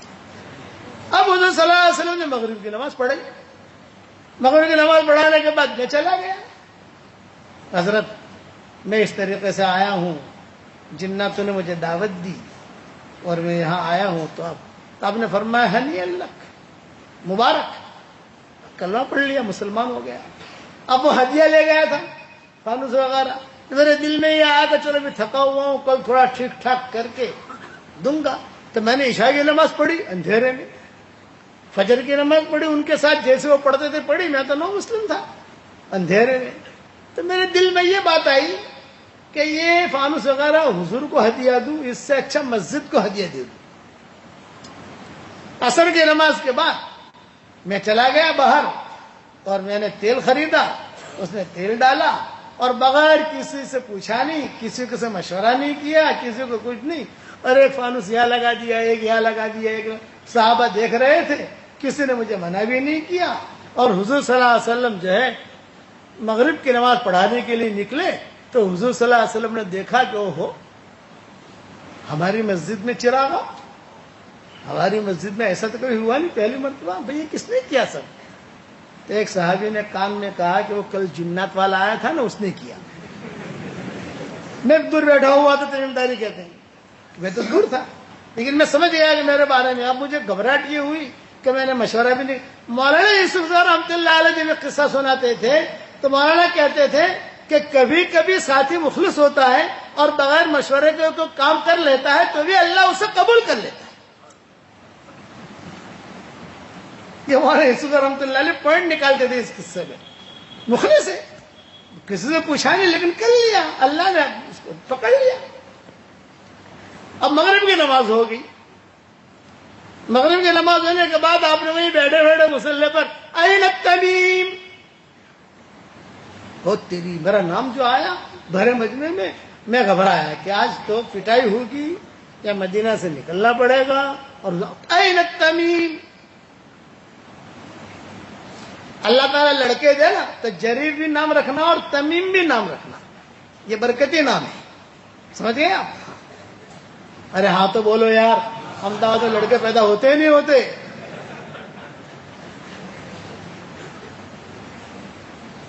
اب میں آیا، سارے صحابہ دیکھ رہے ہیں، میں بیٹھ گیا. بیٹھتے ہی میں نے حضور صلی اللہ علیہ وسلم سے ایک بات کی، حضرت آپ ابھی کچھ مت بولنا، پہلے میری سن لیجیے. یہ میں نے کیا ہے، آپ مسجد کے متولی ہیں، میں نے آپ سے پوچھا نہیں، حالانکہ پوچھنا چاہیے. کچھ بھی میں نے بس پوچھا نہیں، بغیر پوچھے بغیر مشورے کے کام میں نے کر لیا. بس ایک درخواست، اگر خیر ہے تو یہ اللہ کی طرف سے، اور اگر شر ہے تو میری طرف سے، معاف کر دینا مجھے. آپ نے کیا جواب دیا؟ لا لا لا لا تمیم، یہ بات نہیں ہے، بلکہ تیرے اس کام سے مجھے اتنی خوشی ہوئی کہ اگر کوئی میری بیٹی ہوتی تو میں تجھے اپنا داماد بنا لیتا. یہ جملہ حضور نے کہا کہ میری بیٹی ہوتی میں تجھے اپنا داماد بنا لیتا. جب یہ جملہ حضور نے کہا تو پیچھے ایک صحابی بیٹھے تھے، نوفل، حضرت نوفل نام آتا ہے ان کا حدیث میں. یہ کھڑے ہو گئے، یا رسول اللہ بنا تو نہ بنا تک، ہماری بیٹیاں جو ہے وہ آپ ہی کی بیٹیاں ہیں. میری بیٹی ام مغیرہ ہے، یہ بیوہ ہو گئی ہے، تو آپ چاہے تو اس کے ساتھ نکاح کرا دیں. آپ نے فرمایا بہت اچھا. چنانچہ تمیم داری وہی بیٹھے ہوئے تھے اور ام مغیرہ سے پوچھا گیا، یہ بیوہ ہو گئی تھی. چنانچہ فرمایا کہ ان کے ساتھ، چنانچہ ام مغیرہ کے ساتھ تمیم داری کا نکاح ہو گیا، نو مسلم کا. یہ حضور صلی اللہ علیہ وسلم نے نکاح پڑھایا. اب یہ جوڑا چلا، ایسا چلا، تاریخ کی کتابوں میں لکھا ہے ایسا چلا کہ مدینہ منورہ کے مالدار جوڑوں میں شمار ہوتا تھا. اور حضرت عمر کے خاص لوگوں میں شب قدر جب ہوتی نا، شب قدر 27 شب نہیں، شب قدر یعنی آخر عشرہ جب شروع ہوتا تو حضرت عمر رضی اللہ تعالیٰ عنہ کہتے بھئی دیکھو بھئی وہ تمیم داری نے وہ جوڑا پہنے. ایک جوڑا تھا ان کے پاس جو صرف شب قدر میں پہنتے تھے، ایک جوڑا تھا، صرف پورا سال وہ جوڑا پیٹی میں رہتا تھا. صرف وہ شب قدر جب ہوتی تو جب یہ آخر عشرہ شروع ہوتا تو حضرت عمر جو ہے کہتے بھی دیکھو وہ جوڑا پہن رہا ہے. تو تمیم داری نے کہہ دیا تھا اپنی بیوی سے، ام مغیرہ سے، کہ دیکھو اب یہ آخر عشرہ شروع ہو رہا ہے، وہ جوڑا نکال کے رکھو، جب ہوگی شب قدر میں پہنوں گا. چنانچہ وہ صحابہ ان کو دیکھتے رہتے تھے کہ آج حضرت عمر کہتے تھے کہ دیکھو بھی وہ جوڑا پہن کر آئے کہ نہیں. جس دن وہ جوڑا پہن کر آتے یہ سمجھا جاتا ہے کہ آج شب قدر ہے. پھر بعض صحابہ پوچھتے کہ آپ کو پتہ کیسے چلتا ہے؟ بولے مجھے پتہ ایسے چلتا ہے کہ سارے فرشتوں کی خوشبو الگ ہے، جبریل کی خوشبو الگ ہے. جبریل کی خوشبو سنتا ہوں پتہ چل جاتا ہے کہ چونکہ جنات کے صدر کا معاملہ بھی ہوا تھا نا، مدینہ منورہ میں آگ لگی تو حضرت عمر نے کہا جاؤ تمیم آگ بجھاؤ، اور میں کہا حضرت عمر نے کہا کہ درہ ماروں گا آگ بجھاؤ. چنانچہ وہ یوں کرتے کرتے آگ کو دھکا دیتے دیتے دیتے دیتے پہاڑ پر گئے اور پہاڑ کے اندر آگ کو داخل کیا. اب بھی وہ پہاڑ موجود ہے اور اس کا کالا نشان بھی اب تک موجود ہے. ابھی تک حکومت نے اس کو توڑا نہیں ہے، اب توڑنے کی تیاری میں ہے. بولو ابھی توڑا نہیں ہے لیکن توڑنے کی تیاری میں ہے. وہاں کوئی بلڈنگ بنانی ہے، کوئی پروجیکٹ بنانا ہے، ان کے تو یہی ہے، کوئی پروجیکٹ مل جائے تو سب توڑ دیتے ہیں یہ لوگ، تیاری میں ہے. تو وہاں اور وہ بھی اندر چلے گئے. حضرت عمر کو فکر ہوا کہ بھئی چلو آگ تو گئی، آگ لگی تھی پورے مدینہ میں، تو دھکا دیتے دیتے دیتے دیتے دیتے ایک صحابی نے حضرت عمر سے کہا بھئی جنات والا تھا، جناتی لے گئے اس کو. بھئی جنات نے دعوت دی تھی، وہ جناتی لے گئے. تھوڑی دیر کے بعد کچھ دن بعد یہ حضرت تمیم داری واپس آئے. حضرت عمر نے کہا کہ ہاں دیکھو اللہ تعالیٰ نے واپس بھیج دیا اس کو. یہ جنتوں کی دعوت ایک نہیں بہت قصے ہیں، تو میں نے مختصر بیان کیا.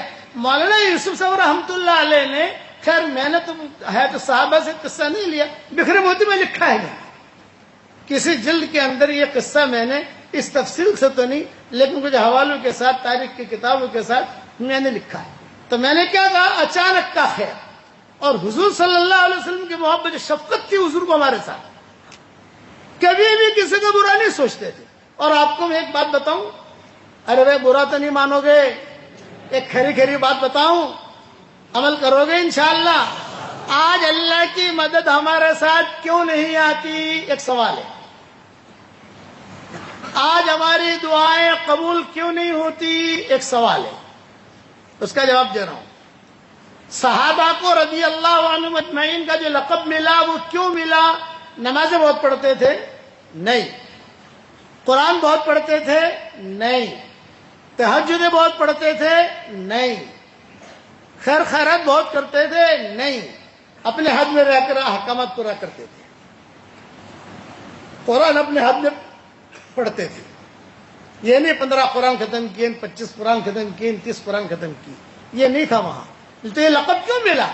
لسلامت صدورہم، ان کے دل پاک صاف تھے، ایک دم پاک صاف. جو علماء نے لکھا ہے لسلامت صدورہم، ان کے دل پاک صاف تھے، اس وجہ سے ان کی دعائیں قبول ہوتی تھی.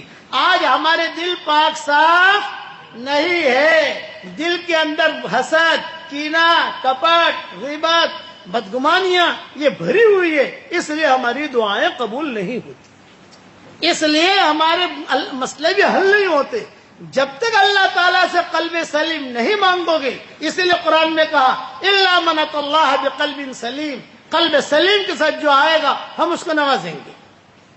قلب سلیم مانگو اللہ سے.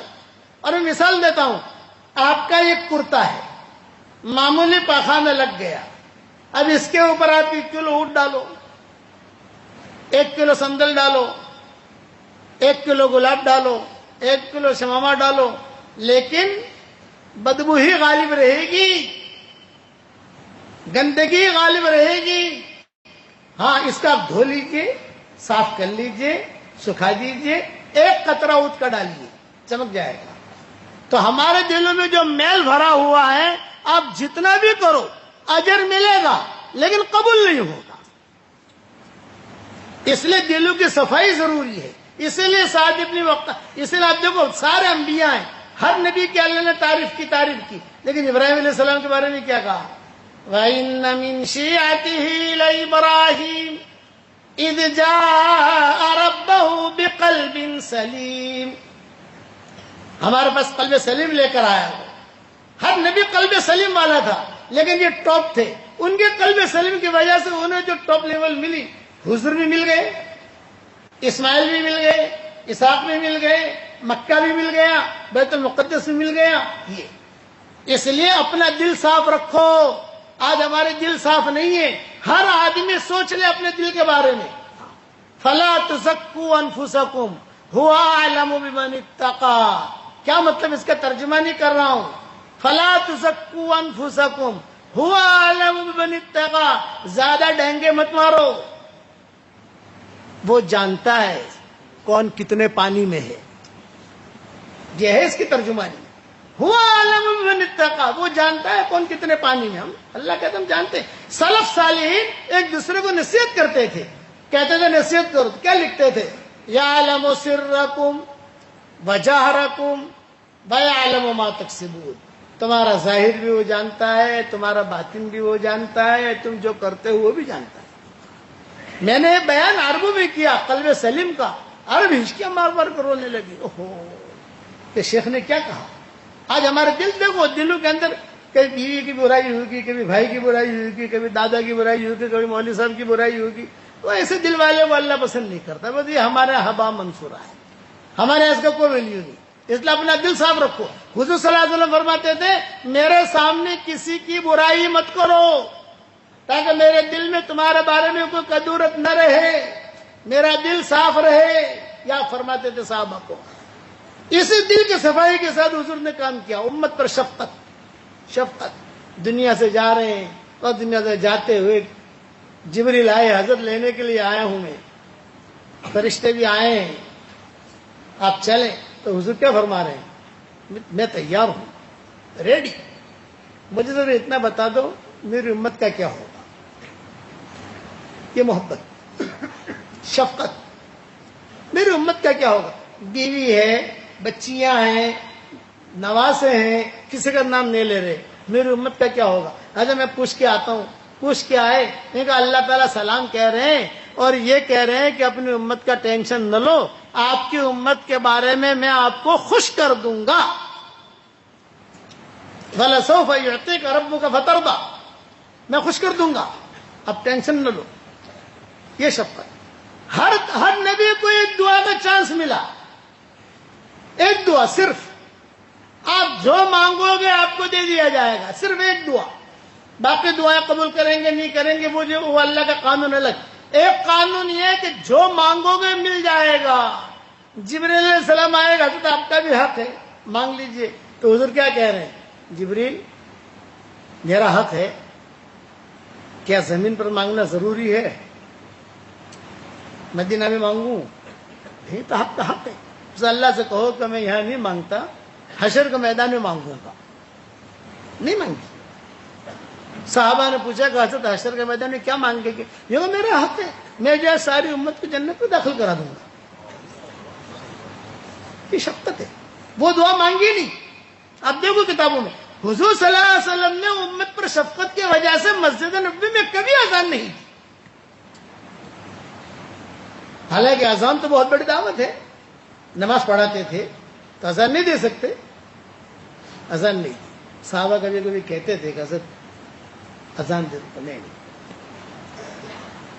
اب فقہا کہتے ہیں کہ اذان کیوں نہیں دی؟ سفروں میں اذان دی ہے. جیسے سفر میں کسی جگہ گئے، یہ اذان دینا کتابوں میں آتا ہے کہ وہاں سفر میں اذان دے دی، صحابہ مشہور ہے تو اذان دے دی، لیکن مسجد نبوی میں وجہ یہ کہ میں اذان میں کہوں گا حی علی الصلاۃ حی علی الفلاح، اور اگر کوئی غفلت کی وجہ سے نہ آیا تو تباہ اور برباد ہو جائے گا. نبی نے بلایا اور نہیں آیا، نبی نے بلایا اور نہیں آیا. شفقت. اس لیے آج کا سبق خاص ہے، اپنے دلوں کی دنیا کو آباد کرو، صاف رکھو، معاملہ اللہ کے ساتھ کلیئر رکھو. آپ جو دعا مانگو گے اللہ تعالیٰ قبول کرے گا. سعد ابن ابی وقاص مستجاب الدعا تھے، ان کی دعا تیر بہدف قبول ہوتی تھی.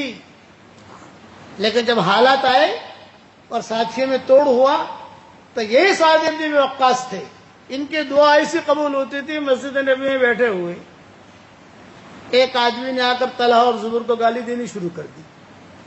سعد ابن ابی وقاص نے کہا کہ خاموش ہو جا، تو گالی مت دے، یہ بڑے لوگ تھے، میں ان کو پہچانتا ہوں، حضور سے میں نے سنا ہے جنتی ہیں یہ لوگ، تو بات تو کوئی نبی نہیں ہو. یہ کہہ کر پھر گالی دی. تو کہا اب اگر تو نے گالی دی میں دعا کروں گا تیرے لیے. پھر گالی دی. تو سعد ابن وقاص نے دعا کے لیے ہاتھ اٹھائے، اللہم اہلکہ الان، اے اللہ اسے ابھی ہلاک کر دے. بس اتنا کہنا اور فوراً صحابہ ادھر ادھر بکھر گئے، سب بھاگ گئے. سب اتنا اللہم اہلکہ الان، ابھی ہلاک کر. چنانچہ ایک اونٹنی مجنونہ، ناقہ مجنونہ، یہ مدینہ منورہ سے دوڑتے دوڑتے دوڑتے باب السلام سے داخل ہوئی. یہ باب السلام جو ہے یہ سب سے پرانا دروازہ ہے مسجد نبوی کا. باب السلام اور باب البقی. حضور صلی اللہ علیہ وسلم کے زمانے میں مسجد کی لمبائی، مسجد کی چوڑائی اتنی ہی تھی، اسی لیے وہ دروازے دونوں باقی رکھے. سب سے پہلے باب السلام پر اونٹنی بیٹھی تھی حضور صلی اللہ علیہ وسلم کی، جب ہجرت کر کے آئے تھے. وہیں بنی نجار رہتے تھے. سلمہ کا مکان بھی وہی تھا. سلمہ والا قصہ میں نے شاید بیان کیا ہے نہیں کیا، بہت عجیب و غریب قصہ ہے، کس وقت بیان کریں کہ سلمہ کا مکان بھی وہی تھا باب السلام پر. پھر وہاں سے اٹھ کر وہ اٹھنی گئی ہے باب البقی پر، وہاں اب وہی انصاری کا مکان تھا. یہ سلمہ والا مکان یہاں تھا. عبد المطلب کی والدہ تھی سلمان، جو سلمہ، اور اس کا قصہ میں بہت تفصیل سے بیان کر چکا ہوں. اب تو وقت نہیں ہے بیان کرنے کا، دوسرے وقت میں اللہ لائے گا انشاءاللہ تو بیان کریں گے، لیکن سننے جیسا ہے. سلمہ، اسی لیے کتابوں میں سلمہ والا قصہ ہی لوگ لکھتے ہیں کہ سلمہ والا قصہ، سلمہ والا قصہ، سلمہ والا قصہ. یہ عبد المطلب کی والدہ تھی، تو چونکہ حضور کا رشتہ ہوا نا تو وہی جو ہے وہ ٹھہر گئے. وہ تو یہ اب کہتے ہیں باب السلام سے اٹھنی ہے، اور لوگوں کے چہرے سننے شروع کیے. اس کے پاس گئی، اس کا سر پکڑا اور اسے ایسا پٹکا جیسے دھوبی گھاٹ کے اوپر کپڑا دھوتا ہے آدمی، وہی مر گیا. ایسے مستجاب دعوت تھی. لیکن جب حالات آئے، توڑ ہوا، آپس میں دل پھٹے، یہ ہوا، تو بیت اللہ پر جا کر ملتزم پر جا کر دعا مانگتے تھے. آواز آتی تھی تمہاری دعا قبول نہیں ہوگی, پہلے اپنے دلوں کو صاف کرو, تمہاری دعا قبول نہیں ہوگی. حالانکہ حضور نے کہا تھا مستجاب الدعا ہے, تمہاری دعا قبول نہیں ہوگی, پہلے اپنے دلوں کو صاف کرو. اس پر سعد ابن ابی وقاص بہت روتے تھے, یہ کہتے تھے کہ دلوں کے لیے سلامت صدورہم, آج اللہ نے ہم سے نعمت اٹھائی. اس لیے یاد رکھنا, اپنے دلوں کی دنیا کو آباد کرنا ہے. قلب سلیم, ایک ہی دعا مانگنے کی, اے اللہ تو ہمیں قلب سلیم عطا فرما, اے اللہ تو ہمیں قلب سلیم عطا فرما. قلب سلیم مانگو گے تو قرآن کا جملہ آ جائے گا اور اس میں سارے قول آ جائیں گے جو علماء نے لکھے ہیں. قلب سلیم عطا فرما. اس لیے دعوت کے کام کو اپنا کام بنانا, احکامات کو پورا کرنا اور اخلاق کے ساتھ رہنا, حضور صلی اللہ علیہ وسلم کے طریقوں پر چلنا. اور میں عام طور سے لوگوں کو ہدیہ دیتا ہوں, عورتوں کو ہدیہ کہ سورہ اخلاص کی پابندی کرنا. بدرین کی تعداد ہے 313. کتنی ہے بھائی؟ تو 313 مرتبہ سورہ اخلاص پڑھنے کی عادت ڈال دو. یہ عادت میں اللہ نے برکت رکھی ہے, 313 میں اللہ نے برکت رکھی ہے, اسی لیے بدرین کی تعداد وہ بنائی. 314 بھی ہے, 315 بھی ہے, کسی نے کیا لکھا ہے, کسی نے کیا لکھا ہے, لیکن علماء حقہ نے جو ہے 313 مقرر کیے ہیں. اور میں اپنی کتابوں میں بھی ابھی جو نئی 26 صورتیں آئی ہے ہماری, اس میں بدرین کی تعداد بھی وہ بدرین کے نام ہی میں نے لکھ دیے 313 کر کے. آدمی پڑھے دعا مانگے, ان کا نام پڑھ کر دعا مانگنے سے دعا قبول ہوتی ہے. تو علماء کہتے ہیں کہ 313 مرتبہ سورہ اخلاص پڑھنے کی عادت ڈالو گے انشاءاللہ. 24 گھنٹے میں جب بھی فرصت ملے آپ کو, اللہ تعالیٰ آپ کی دعائیں قبول کرے گا. اور اخیر میں اتنی بات کہتا ہوں, اخیر میں وہ بات یہ کہ بھئی اللہ کے احکامات کو پورا کرنا, حضور صلی اللہ علیہ وسلم کے طریقوں پر چلنا, علماء کا احترام کرنا, حضور صلی اللہ علیہ وسلم کی سنتوں کو عام کرو. ہمیں کہنے کی ضرورت نہیں ہے ہم عاشقان رسول ہیں, یہ کہنے کی ضرورت نہیں ہے. ایسا کردار پیش کرو تو ہمیں کہنے کی کیا ضرورت ہے ہم عاشقان رسول ہیں. حضور صلی اللہ علیہ وسلم کی سنتوں پر چلو, وہ آٹومیٹک اللہ تعالیٰ مدد کرے گا. اور ایسی جگہ سے مدد آئے گی کہ انسان کا وہم و گمان بھی نہیں ہوگا. اور آخری بات, ہم سب کو مرنا ہے, اللہ کے سامنے جانا ہے, حضور صلی اللہ علیہ وسلم کو منہ دکھانا ہے, اور قبر میں بھی جانا ہے. وہاں پر کوئی چالاکی کسی کی چلے گی نہیں. چلے گی کسی کی چالاکی بھائی؟ ملک الموت سے کہ بھائی جناب 1 کروڑ روپے لے لو نے پچھی آپ جو 2-4 برس پچھی, وہ تو آ کے لے کے چل دے گا. اور اللہ کو منہ بھی دکھانا ہے. حضور صلی اللہ علیہ وسلم کو کیا جواب دیں گے؟ حضور نے ایک جملہ کہا تھا, حشر کا میدان میں مجھے رسوا مت کرنا. یہ حدیثوں میں آتا ہے, کوئی کام ایسا مت کرنا تو لوگوں کے سامنے میں کہوں کہ اچھا میری امت نے یہ کیا, میری امت نے یہ کیا, میری امت نے یہ کیا. مانگو, دعاؤں کا اہتمام کرو, قرآن شریف کی تلاوت کا اہتمام کرو, علماء کا احترام کرو, علماء کا احترام کرو. باپ میرے والد صاحب رحمۃ اللہ علیہ کبھی کبھی مجمع میں, بھرے مجمع میں جیسے جوش میں آتے تھے, ایک جملہ کہتے تھے, علماء کا احترام کرو, اگر علماء کا احترام نہیں کرو گے تو نقص سزا تمہیں یہ ملے گی کہ تمہارے خاندان میں سے اللہ علم کو ختم کر دے گا. یہ ابا کہتے تھے کہ تمہارے خاندان میں سے علم ختم ہو جائے گا, علم نہیں ملے گا. بے اللہ کے ساتھ ہے. اور دعاؤں کا اہتمام, دعا میں اللہ نے اجر بھی رکھا ہے, اللہ نے اثر بھی رکھا ہے. اجر ہے, دعا یا تو مقبول ہوتی ہے یا محفوظ ہو جاتی ہے. ادھر دعا مانگنے والا کبھی محروم نہیں رہتا, مانگتا جائے مانگتا جائے مانگتا جائے. کبھی نہ کبھی بھائی میں کہتا ہوں, جس کے بس ایک جملہ کی اگر بات ختم کروں, دل کے اندر جو بات بیٹھے گی وہی آدمی کو لے کے چلے گی. دل میں اگر دھندا بیٹھا ہے تو دھندا لے کے چلے گا, دل میں اگر قرآن بیٹھا ہے تو قرآن لے کے چلے گا. دل کے اندر صحابہ کی اور حضور صلی اللہ علیہ وسلم کو محبت بیٹھی وہ لے کے چلے گی. لیلا مجنون کا قصہ تو سنا ہوگا آپ نے. لیلا کے دل کے اندر مجنون بیٹھا ہوا تھا اور مجنون کے دل کے اندر لیلا بیٹھی ہوئی تھی. تو وہی چیز, وہی چرچے چلتے تھے, وہی لے کے چلتی تھی. کسی نے لیلا سے پوچھا آج کل مجنون سے تیری لڑائی ہو رہی ہے تو کہیں کوئی ملاقات ہوتی ہے کہ نہیں ہوتی؟ لیلا سے پوچھا. لیلا کی اور مجنون کی ایک مرتبہ لڑائی ہو گئی, اور لڑائی کی ہوئی. مجنون نے کہا کہ تیرے محلے میں مکان خرید رہا ہوں میں, تاکہ لڑائی ختم ہو جائے، کم سے کم شادی نہ ہو تو آمنے سامنے تو رہے ہم.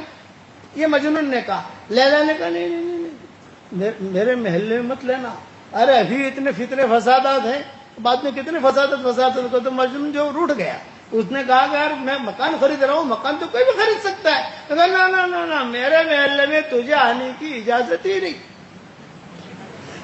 یہ مجنون کو کہا. تو مجنون کو گاؤں والوں نے نکال دیا، جا تو یہاں سے چلا جا. یہ مجنون چلا گیا. ایک عرصے کے بعد وہ آیا لیلا کے گاؤں میں. محلہ میں گئے ہوں، وہاں میں نے بیان بھی کیا ہے، محلہ نام ہے اس کا، محلہ. وہاں میرا بیان بھی ہوا ہے. میں جب وہاں گیا تو ہمارے ساتھ ایک بڑے میاں تھے سہارنپور کے، وہ ہمارے ساتھ سفر میں تھے، عرب تھے اصل تو، لیکن ہم نے ان کو بھی احترام میں لے لیا تھا. میں نے کہا چچا لیلا مجنون کے گاؤں میں آ گئے. اچھا لیلا مجھے کہاں ہے لیلا کا مکان دکھاؤ. میں نے کہا کبھی کبھی باسی کڑی میں بھی ابال آ جاتا ہے. بڑے میاں کہاں ہے لیلا کا مکان؟ ارے چچا یہ تو گاؤں ان کا ہے، اب اتنے سال ہو گئے تو لیلا کا مکان. کہا اچھا اچھا اچھا اچھا. تو مجنون کو نکال دیا. وہ مجنون آیا کئی دنوں کے بعد اور ایک شعر پڑا، آیا ہوں تیرے شہر میں مسافر کی طرح، ایک مرتبہ ملاقات کا موقع دے دے. لیلا کو کہہ رہا ہے آیا ہوں تیرے شہر میں مسافر کی طرح، ایک مرتبہ ملاقات کا موقع دے دے. کتابوں میں لکھا ہے وہ گنگنا رہا تھا اور اللہ اکبر کی ظہر کی اذان کی آواز سنی اور اس نے کہا اوہ اے اللہ، میں تو آیا تھا لیلا سے ملنے یہاں، لیکن یہاں تو مجھے مل گیا، تو مجھے مل گیا. سچ میں جانا بہت رویا بہت رویا بہت رویا بہت رویا بہت رویا. پھر لیلا سے کسی نے کہا کبھی مجنون یاد آتا ہے؟ بولے ہاں میں نکلتی ہوں پانی بھرنے کے لیے تو کبھی کبھی وہ بھی گزرتا ہے. تو اس نے کہا سرے راہ ملاقات ہوئی اکثر ان سے، سرے راہ ملاقات ہوئی اکثر ان سے، اس نے دیکھا بھی نہیں ہم نے پکارا بھی نہیں. وہ بیٹھی ہوئی تھی. میرے والد صاحب رحمۃ اللہ علیہ درد بھرے انداز میں سے بیان کرتے تھے. آخر میں کہتے تھے اللہ سے مانگتے رہو، کام بنے تو بھی مانگو، کام نہ بنے تو بھی مانگو. اس پر لیلا مجنون کا قصہ سناتے تھے. تفصیل سے میں نے میری کتابوں میں لکھا ہے، الگ الگ مضمون لکھے ہیں. ایک پورا قصہ تو ایک ساتھ لکھ نہیں سکتے. کوئی مضمون بیان کر رہے ہیں، کوئی چیز آ گئی تو لکھ دیا، پھر کوئی مضمون بیان کر رہے ہیں، کوئی چیز آ گئی تو لکھ دیا. تو بکھرے موتی میں دیکھ لینا آپ. تو ابا کہتے تھے کہ ایک مرتبہ جو ہے بہت رویا بہت رویا بہت رویا. تو عبداللہ ابن عمر کے دوستوں میں سے تھا. حضرت عمر نے کوشش بھی کی تھی کہ لیلا مجنون کی شادی ہو جائے. چنانچہ حضرت عمر نے بلایا بھی، دلہن کو بھی بلایا دلہے کو بھی بلایا. اور چونکہ ان کے زمانے کا آدمی تھا یہ عبداللہ ابن عمر کا دوست تھا یہ مجنون جو تھا، وہ اس کو بھی بلایا اس کو بھی بلایا، لیلا کے باپ کو بھی بلایا. اور یوں کہا کہ بھی یہ ساری دھمال ہو رہی ہے، پورے حجاز میں ان کے قصے مشہور ہو رہے ہیں، بھائی شادی کرا دو دونوں کی یار. تو باپ تیار ہو گیا. باپ نے کہا میں کراتا ہوں. خیر قصہ بہت لمبا ہے، مسجد نبوی میں قصہ ہوا ہے حضرت عمر کے ساتھ. تو ابا کہتے تھے کہ ایک مرتبہ یہ مجنون بہت رویا بہت رویا. تو کسی نے کہا کہ کیوں روتا ہے اتنا، کیوں روتا ہے؟ لیلا مل جائے اس لیے رو رہا ہوں اور تو کچھ نہیں. تو پھر غیب سے آواز آئی، اس نے ایک دعا مانگی کہ اللہ میری ہر دعا تو نے قبول کی ہے، بس ایک ہی دعا قبول نہیں کی. ہر دعا میری قبول نہیں ملی تو لیلا ہی نہیں ملی. ابا جو کہتے تھے ان کے جملے کہہ رہا ہوں، نہیں ملی تو لیلا ہی نہیں ملی. اللہ لیلا بھی دے دیتا تو تیرے خزانے میں کیا کمی تھی. غیب سے آواز آئی، خوشنماید نالے شبہائے تو، خوشنماید نالے شبہائے تو، ذوقہا دارم بازاری ہائے تو. اے مجنون تیرا راتوں کا رونا مجھے بہت پسند ہے، اگر لیلا سے تیری ملاقات کرا دوں گا تو میرے سامنے کون روئے گا؟ تو روتا جا میں دیکھتا جاؤں، تو روتا جا میں دیکھتا جاؤں. ابا ایسے بہت روتے تھے مرکز میں. خوشنماید نالے شبہائے تو، خوشنماید نالے شبہائے تو، ذوقہا دارم بازاری ہائے تو. مجھے تو جو ہے تیرے راتوں کو رونا بہت پسند ہے، تو روتا جا روتا جا روتا جا روتا جا. آج ہم پر اگر حالات ہیں اللہ کے ساتھ میں روئیں. اللہ تعالیٰ کو یہ آنسو بہت پسند ہے. صبر کرے جھیلے. خوشنماید نالے شبہائے تو. تنہائی میں ابا کے ساتھ ہم جب بیٹھتے تھے تو کبھی کبھی ابا جو ہے یہ اشعار بھی گنگناتے تھے. خاص طور سے حرمین شریفین کے سفر میں بہت دعائیں مانگتے تھے. اور پھر یہ جو اکیلے اکیلے تنہائی میں خوشنما ید نالے شبہائے تو ذوقہا دارم بازاری ہائے تو مجھے بہت پسند ہے، بہت پسند ہے. تو روتا جا. اگر لیلا سے ملاقات کرا دوں گا تو کون رہے گا؟ تو ہی دیکھ رونے والا ہے. اس لیے ہم پر نامناسب حالات آنے، ان نامناسب حالات کے میں سمجھو گے نا، ہر وہ حال جو حال آدمی کو اللہ سے قریب کر دے وہ اچھا حال ہے، اور ہر وہ حال جو حال آدمی کو اللہ سے دور کر دے وہ برا حال ہے. یہ اصول یاد رکھنا کہ ہر وہ حال جو حال آدمی کو اللہ سے قریب کر دے وہ اچھا حال ہے، اور ہر وہ حال جو حال آدمی کو اللہ سے دور کر دے وہ برا حال ہے. اس لیے اللہ کا قرب مانگو، لیکن اللہ تعالیٰ سے عافیت مانگو گے انشاءاللہ. اس کے لیے آپ حضرات سے درخواست 313 مرتبہ سورہ اخلاص اوکے تو مانگو گے انشاءاللہ. اور میں نے وعدہ کیا تھا مستورات کی مجلس میں کہ بھی 2 تصویر دے دوں گا، ایک عورتوں کی طرف سے اور ایک مردوں کی طرف سے. یہ میری تصویر ہے، 2 رنگ بھی الگ الگ ہے. اللہ تعالیٰ ایسی رنگین زندگی سب کو دے انشاءاللہ عافیت کے ساتھ. یہ تصویر جاندار، شاندار، مالدار، دیندار، یہ 2 کلر الگ الگ. اب اتنا بڑا مجمع ہے، سب کو تو دے نہیں سکتے، سب تک پہنچ بھی نہیں سکتے ہم، چونکہ ہمارے جو یعنی میزبان ہیں اور جو بلانے والے مولانا حبیب صاحب ہیں، میں نے ان کو خلافت بھی دی ہے. اللہ تعالیٰ اس خلافت دینے کو قبول فرمائے عافیت کے ساتھ. ان کو دونوں تصویریں دے دیتا ہوں، خواتین کی طرف سے بھی اور مردوں کی طرف سے بھی. یہ لو مولانا، جاندار، شاندار، دیندار، مالدار. اللہ تعالیٰ خود برکت دے آپ کو عافیت کے ساتھ انشاءاللہ. اب بتاؤ اللہ کے راستے میں جانے کے لیے کون کون تیار ہے؟ لو ماشاءاللہ، احمدآباد والے تو بہت اچھے ہیں ماشاءاللہ. اللہ تعالیٰ قبول فرمائے تو بہت اچھے. اچھا 3 چلنے کے لیے تیار ہو انشاءاللہ. یہ آپ کا احمدآباد جو ہے نا، یہ اللہ تعالیٰ نے اسے قبول کیا ہے. یہاں کے لوگ سلیم الفطرت ہیں، سلیم الفطرت، دین کی غیرت ہے، دین کی محبت ہے. اور دین کی محبت، آج عورتیں کتنی جمع ہو گئی تھی دین کے لیے جمع ہوئی. پیسہ لینے کوئی نہیں آیا. یہ مجمع جو آیا ہے وہ پیسہ لینے کے لیے نہیں آیا. یہ مجمع دین کی محبت میں، اللہ کی محبت میں آیا ہے. اس لیے اس میں آگے بڑھو گے انشاءاللہ. اور میری نصیحت یہی ہے، نماز کی پابندی کرو گے انشاءاللہ جماعت کے ساتھ. ہاں، اور جتنا ہو سکے اللہ کے راستے کی نقل و حرکت کرو. 3 چلے کی طاقت ہے 3 چلے چلے جاؤ، چلے کی طاقت ہے چلہ چلے جاؤ. 10 دن کی طاقت ہے 10 دن چلے جاؤ. مشورہ کر کے ہماری ہر مسجد میں ہمارے ساتھی ہیں. احمدآباد کی جتنی مسجد ہیں، ہر مسجد میں ہماری مسجد اور جماعت ملے گی آپ کو.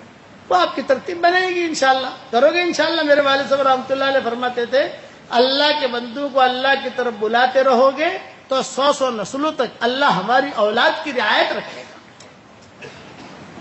100 نسلوں تک اللہ ہماری اولاد کی رعایت رکھے گا. اور میرا سبق سنتے رہو، مختصر سبق ہوتا ہے، اللہ رسول کی بات کان میں پڑتی ہے، سنتے رہو، عمل کرتے رہو. اللہ تعالیٰ مجھے بھی توفیق عطا فرمائے، آپ کے بھی عمل توفیق عطا فرمائے. گھروں میں تعلیم کرو، تعلیم کے حلقے گھروں کے اندر کرو، تعلیم کے حلقے گھروں میں کرو. اس سے گھر میں دین کا ماحول بنے گا. کرو گے انشاءاللہ. دعا کر لیں مولانا. اللہم لک الحمد کما انت اہل، وصلی وسلم علی سیدنا محمد کما انت اہل، وفعل بنا ما انت اہل، فإنك أهل التقوى وأهل المغفرة.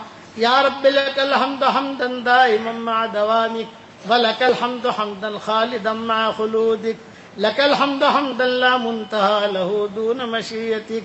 يا رب لك الحمد حمدا حمدا، لك الحمد حمدا حمدا عدد الشفع والوتر. اللهم صل على سيدنا محمد بن عبد الله القائم بحق الله، ما باق أمر إلا فرجه الله.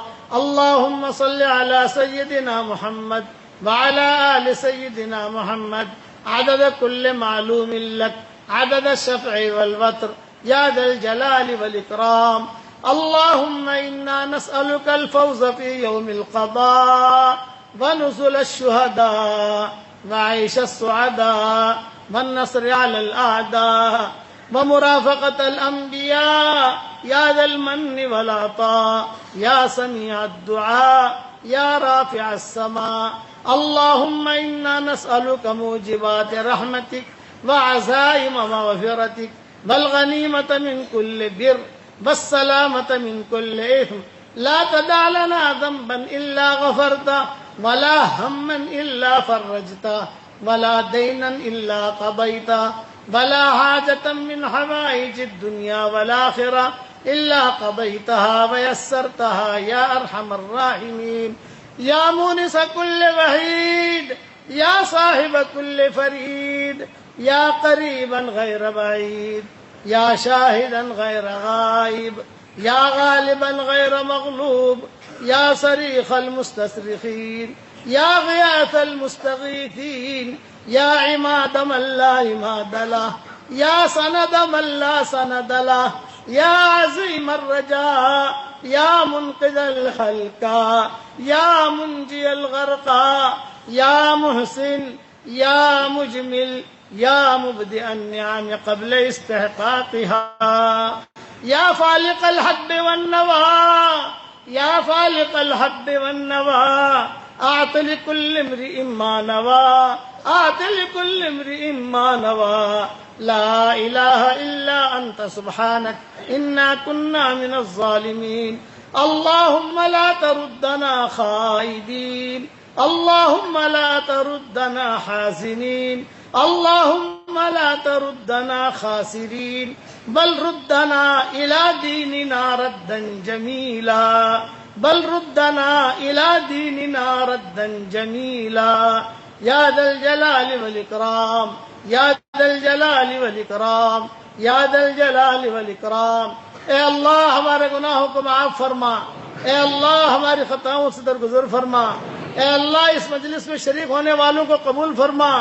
جہاں جہاں اس دعا پر آمین کہی جا رہی ہے تو ان سب کو قبول فرما ان کے اور ہمارے جائز مرادوں کو پوری فرما اے اللہ احمد آباد والوں کو قبول فرما احمد آباد کے ایک ایک لڑکے لڑکی کو قبول فرما ایک ایک مرد عورت کو قبول فرما ایک ایک بچے بچی کو قبول فرما احمد آباد والوں کی سارے پریشانیوں کو دور فرما ان کے جائز مرادوں کو پوری فرما اے اللہ جس کرم سے آپ نے ہمیں یہاں جمع کیا ہے تیرے اسی کرم سے جنت الفردوس میں تیرے نبی کے پڑوس میں تو ہم سب کو جمع فرما دے اے خوبصورت پردے والے اے خوبصورت چادر والے ہمارے عیبوں پر پردے ڈال دے ہمیں مصطفی الاخیار میں شامل فرما دے بھلے بندے بندیوں میں شامل فرما دے اے اللہ یہ مجمع جو آمین کہہ رہا ہے کسی کے باپ کا انتقال ہو چکا ہے کسی کی ماں کا انتقال ہو چکا ہے کسی کی ماں اور باپ دونوں کا انتقال ہو چکا ہے قبروں میں وہ انتظار کر رہے ہیں کوئی ہمارے لیے بھی دعا کرتا ہے کہ نہیں کرتا اے اللہ ہمارے ماں باپ کی مغفرت فرما اے اللہ ہمارے ماں باپ کی مغفرت فرما اے اللہ ان کی ہڈی ہڈی کو جنت نصیب فرما اور اے اللہ جو زندہ ہو ان کی قدر کرنے کی توفیق عطا فرما رب ارحمہما کما ربیانی صغیرا رب ارحمہما کما ربیانی صغیرا اے اللہ اتنا بڑا مجمع آمین کہہ رہا ہے کسی بوڑھے کی آمین کو قبول فرما لے کسی جوان کی آمین کو قبول فرما لے اے اللہ احمد آباد سے ہمیں خالی ہاتھ واپس نہ لوٹا تیرے دربار میں کوئی آئے خالی ہاتھ واپس چلا جائے یہ تیری شان کے خلاف ہے یہ تیرے علوی مرتبے کے خلاف ہے اے اللہ تو نے ہمیں پیدا کیا ہے تو ہی ہمیں مارے گا تو ہی ہمیں زندہ کرتا ہے تو ہی ہمیں کھلاتا ہے تو ہی ہمیں پلاتا ہے اے اللہ ہم تو اقراری مجرم ہیں ہمیں ہمارے جرم پر اقرار ہے ہمارے جرموں پر کسی شاہد کی اور کسی گواہ کی ضرورت نہیں ہے اے اللہ ہم اقراری مجرم ہیں آج کے اس مجلس میں تو ہم سب کو معاف فرما دے اگر آپ نے ہمارا نام سعید اور نیک بختوں میں لکھا ہو تو ہمارا نام انہی میں لکھے رکھیو اور اگر آپ نے ہمارا نام شقی اور بدبختوں میں لکھا ہو تو ہمارا نام ان کی فہرست سے مٹا دینا اور نیک لوگوں کی فہرست میں ہمارا نام لکھ لینا لکھنا بھی آپ کا کام ہے مٹانا بھی آپ کا کام ہے لوح و قلم بھی آپ کے پاس ہے اے اللہ دنیا سے جب جانے کا وقت آئے کمال ایمان پر ہمارا خاتمہ فرما ہم جب دنیا چھوڑ کر تیرے پاس آ رہے ہو تو ہمارے ہنسنے سے پہلے آپ ہنس کر ہماری ملاقات کر رہے ہو تو اس کے غیب سے صورت شکل پیدا فرما ہم نے کتابوں میں پڑھا ہے ایک صحابی کا انتقال ہو رہا تھا حضور صلی اللہ علیہ وسلم موجود تھے اور دعا مانگ رہے تھے،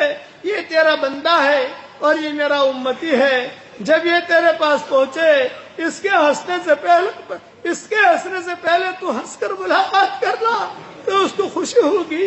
یہ دعا آپ نے قبول کی تھی، یہی دعا تو ہم سب کے لیے قبول فرما لے، ہم سب کے لیے قبول فرما لے۔ اے وہ ذات، اے پہاڑوں کے وزنوں کو جاننے والے، اے سمندروں کے پیمانوں کو جاننے والے، اے کبے کے بچے کو اس کے گھونسلے میں روزی پہنچانے والے، اے ہواؤں کے رخوں کو مقرر کرنے والے، اے سمندروں کے پیمانوں کو جاننے والے، ہم سب تیرے دربار میں حاضر ہیں، ہمارے گناہوں پر معافی کا قلم پھیر دے، ہمارے گناہوں پر معافی کا قلم پھیر دے۔ اگر تو ہمیں معاف کر دے گا تو اللہ تجھے کوئی پوچھنے والا نہیں ہے اور تجھے پوچھنے کی بھی ضرورت نہیں ہے۔ اے اللہ، یہ امت، ہم پوری امت کی طرف سے معافی کی بھیک مانگتے ہیں اور یہ مجمع تیرے دربار میں آیا ہے۔ اگر آپ نے دھکا مار کر ہمیں واپس کر دیا، پھر بھی لوٹ کر ہم آپ ہی کے دروازے پر آئیں گے۔ آپ کے دروازے کے علاوہ کوئی دروازہ نہیں ہے، سارے دروازے بند ہو چکے ہیں، سارے دروازے بند ہو چکے ہیں، ایک صرف آپ کا دروازہ کھلا ہوا ہے۔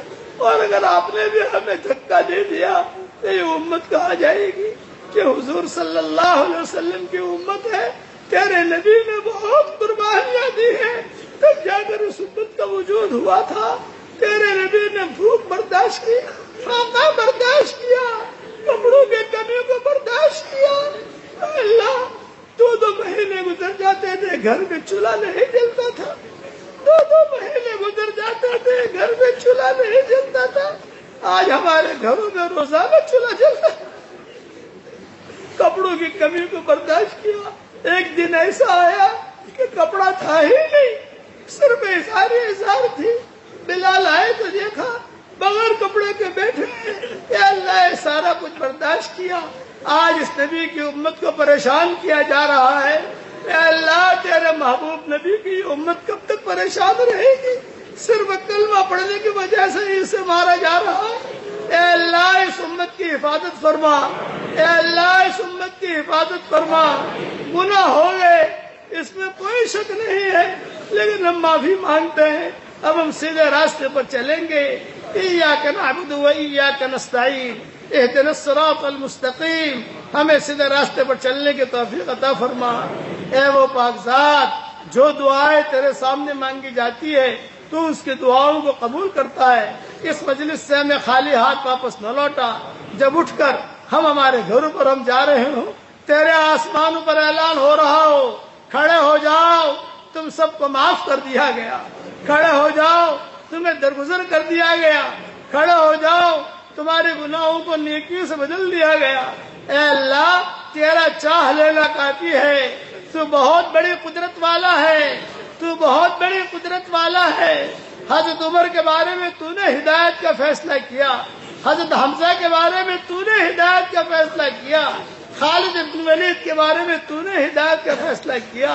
اے اللہ، جو بھی لوگ اس امت کو پریشان کر رہے ہیں، اے اللہ، ان کے ہدایت کے فیصلے فرما، ان کا اگر ہدایت مقدر میں ہو ان کو ہدایت عطا فرما، اگر ہدایت مقدر میں نہ ہو تو قارون کو فرعون سے ٹکرا دے اور شداد کو ابو جہل سے ٹکرا دے، اور جتنے فرائض دنیا میں ہیں ان سے اپنی زمینوں کو پاک فرما دے۔ اے اللہ، برکت والی بارشیں عطا فرما، برکت والی بارشیں عطا فرما، رحمت والی بارشیں عطا فرما، ہماری جھیلوں کو پاک پانی سے بھر دے اور ہماری جھولیوں کو ہدایت سے بھر دے، ہماری جھولیوں کو ہدایت سے بھر دے۔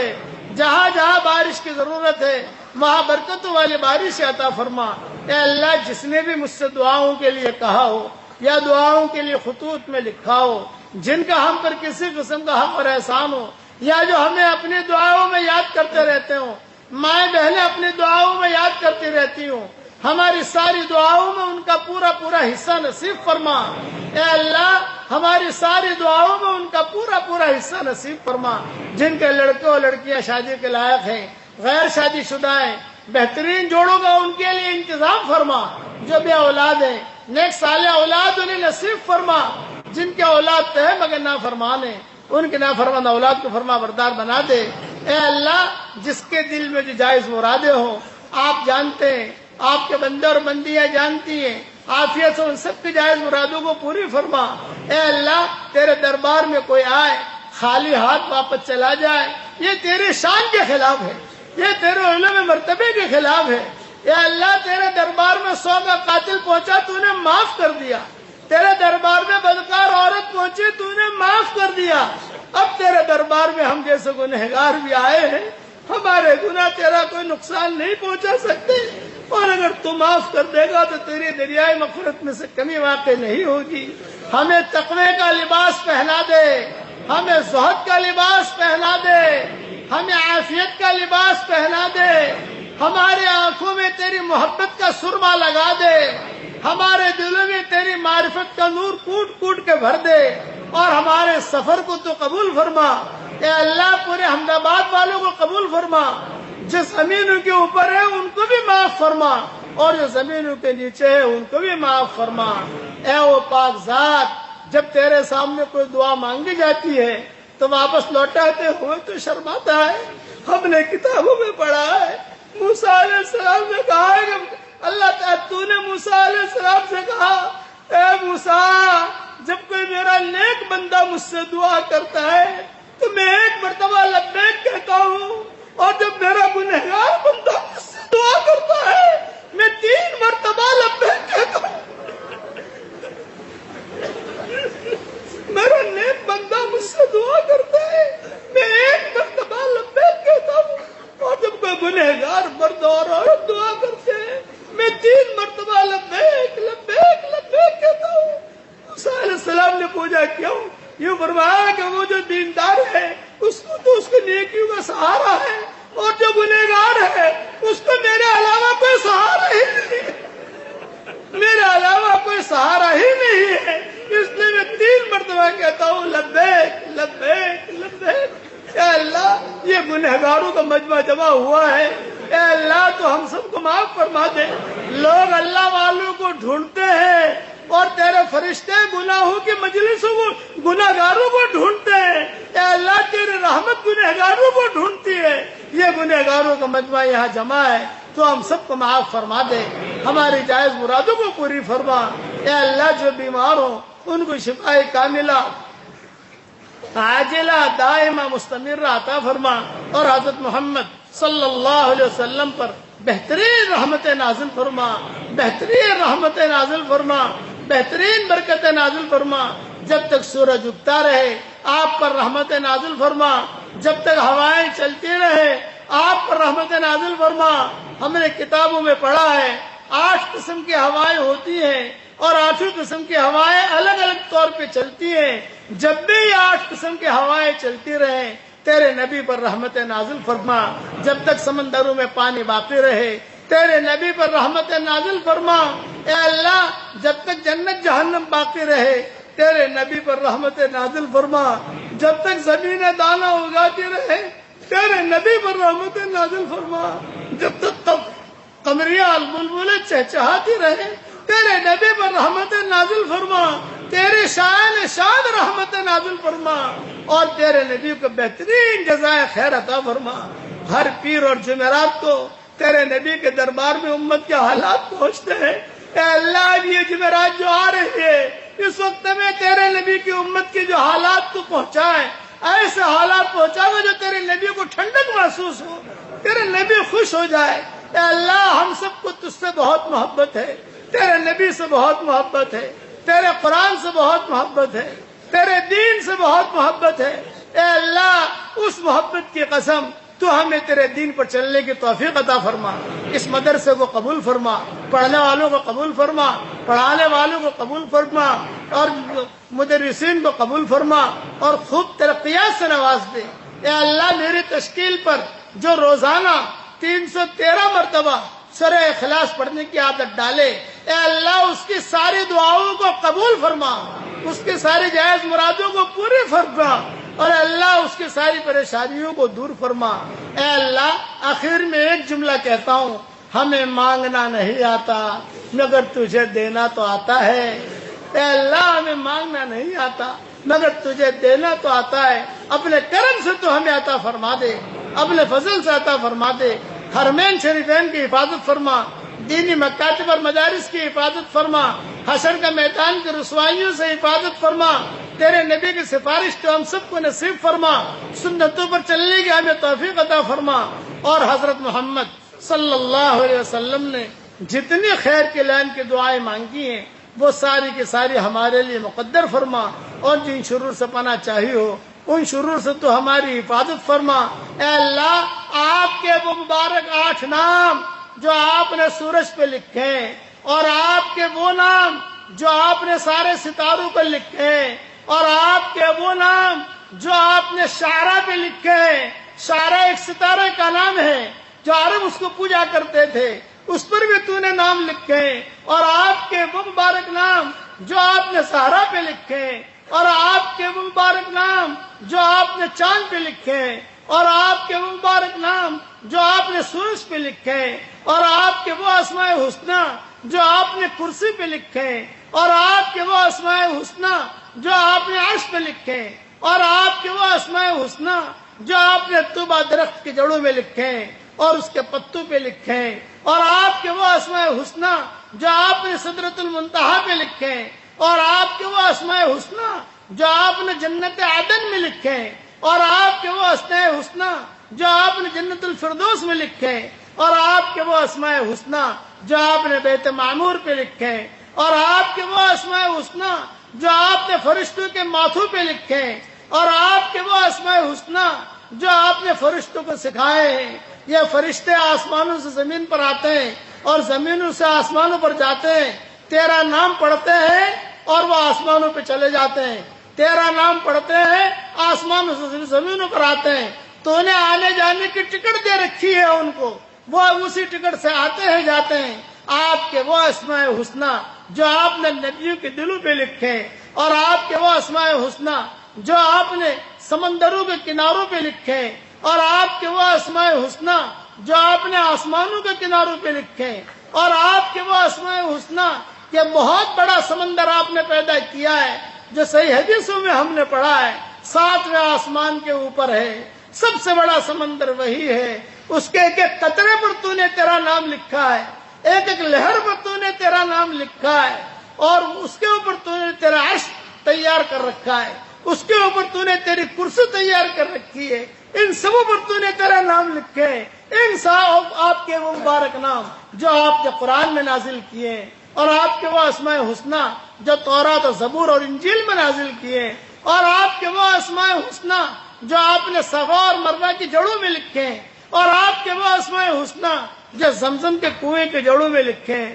اور آپ کے وہ اسماء حسنی جسے صرف آپ اکیلے جانتے ہیں اور کوئی نہیں جانتا، ان سارے مبارک ناموں کے طفیل سے آپ سے ہم دعا مانگتے ہیں کہ اس امت کی اجتماعی اور انفرادی پریشانیوں کو دور فرما، اس امت کی اجتماعی اور انفرادی پریشانیوں کو دور فرما، اور جس کے دل میں جائز مراد ہو عافیت سے ان کی جائز مرادوں کو پوری فرما کر اس میں خیر کی شکلیں اور صورتیں پیدا فرما، اور اپنے فضل و کرم سے ہماری دعاؤں کو قبول فرما۔ سبحان ربنا رب العزت عما یصفون وسلام علی المرسلین والحمد للہ رب العالمین۔ دیکھو بھائی مجمع بہت بڑا ہے، مسافہ سب سے میں نہیں کر سکتا، اس لیے سلام کرتا ہوں، سلام کا جواب دے دو۔ السلام علیکم ورحمۃ اللہ وبرکاتہ۔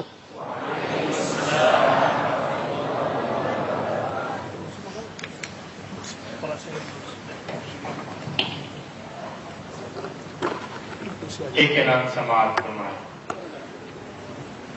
اب اس وقت عشاء کی نماز انشاءاللہ 10 بجے ادا کی جائے گی، اور دوسرا اعلان یہ ہے کہ آنے والی 2 تاریخ کو یعنی جولائی کی 2 تاریخ کو اسی جامعہ کی مسجد میں مشہور خطیب استاد گرامی قدر حضرت مولانا قاری احمد علی صاحب فلاحی رحمت برکاتہم کا خطاب رکھا گیا ہے۔ مستورات کے لیے انشاءاللہ معقول پردے کا انتظام فیضان انگلش اسکول پر ہوگا، لہذا تمام آنے والے حضرات سے گزارش ہے کہ خود بھی پہنچے، اپنے دوست احباب کو بھی ہمارا یہ پیغام پہنچائے، اور اپنی مستورات کو بھی فیضان انگلش اسکول پر پہنچائے۔ اللہ رب العزت آپ کو دارین کی خوشی عطا فرمائیں گے۔ عشاء کی نماز جامعہ کی اس مسجد میں 10 بجے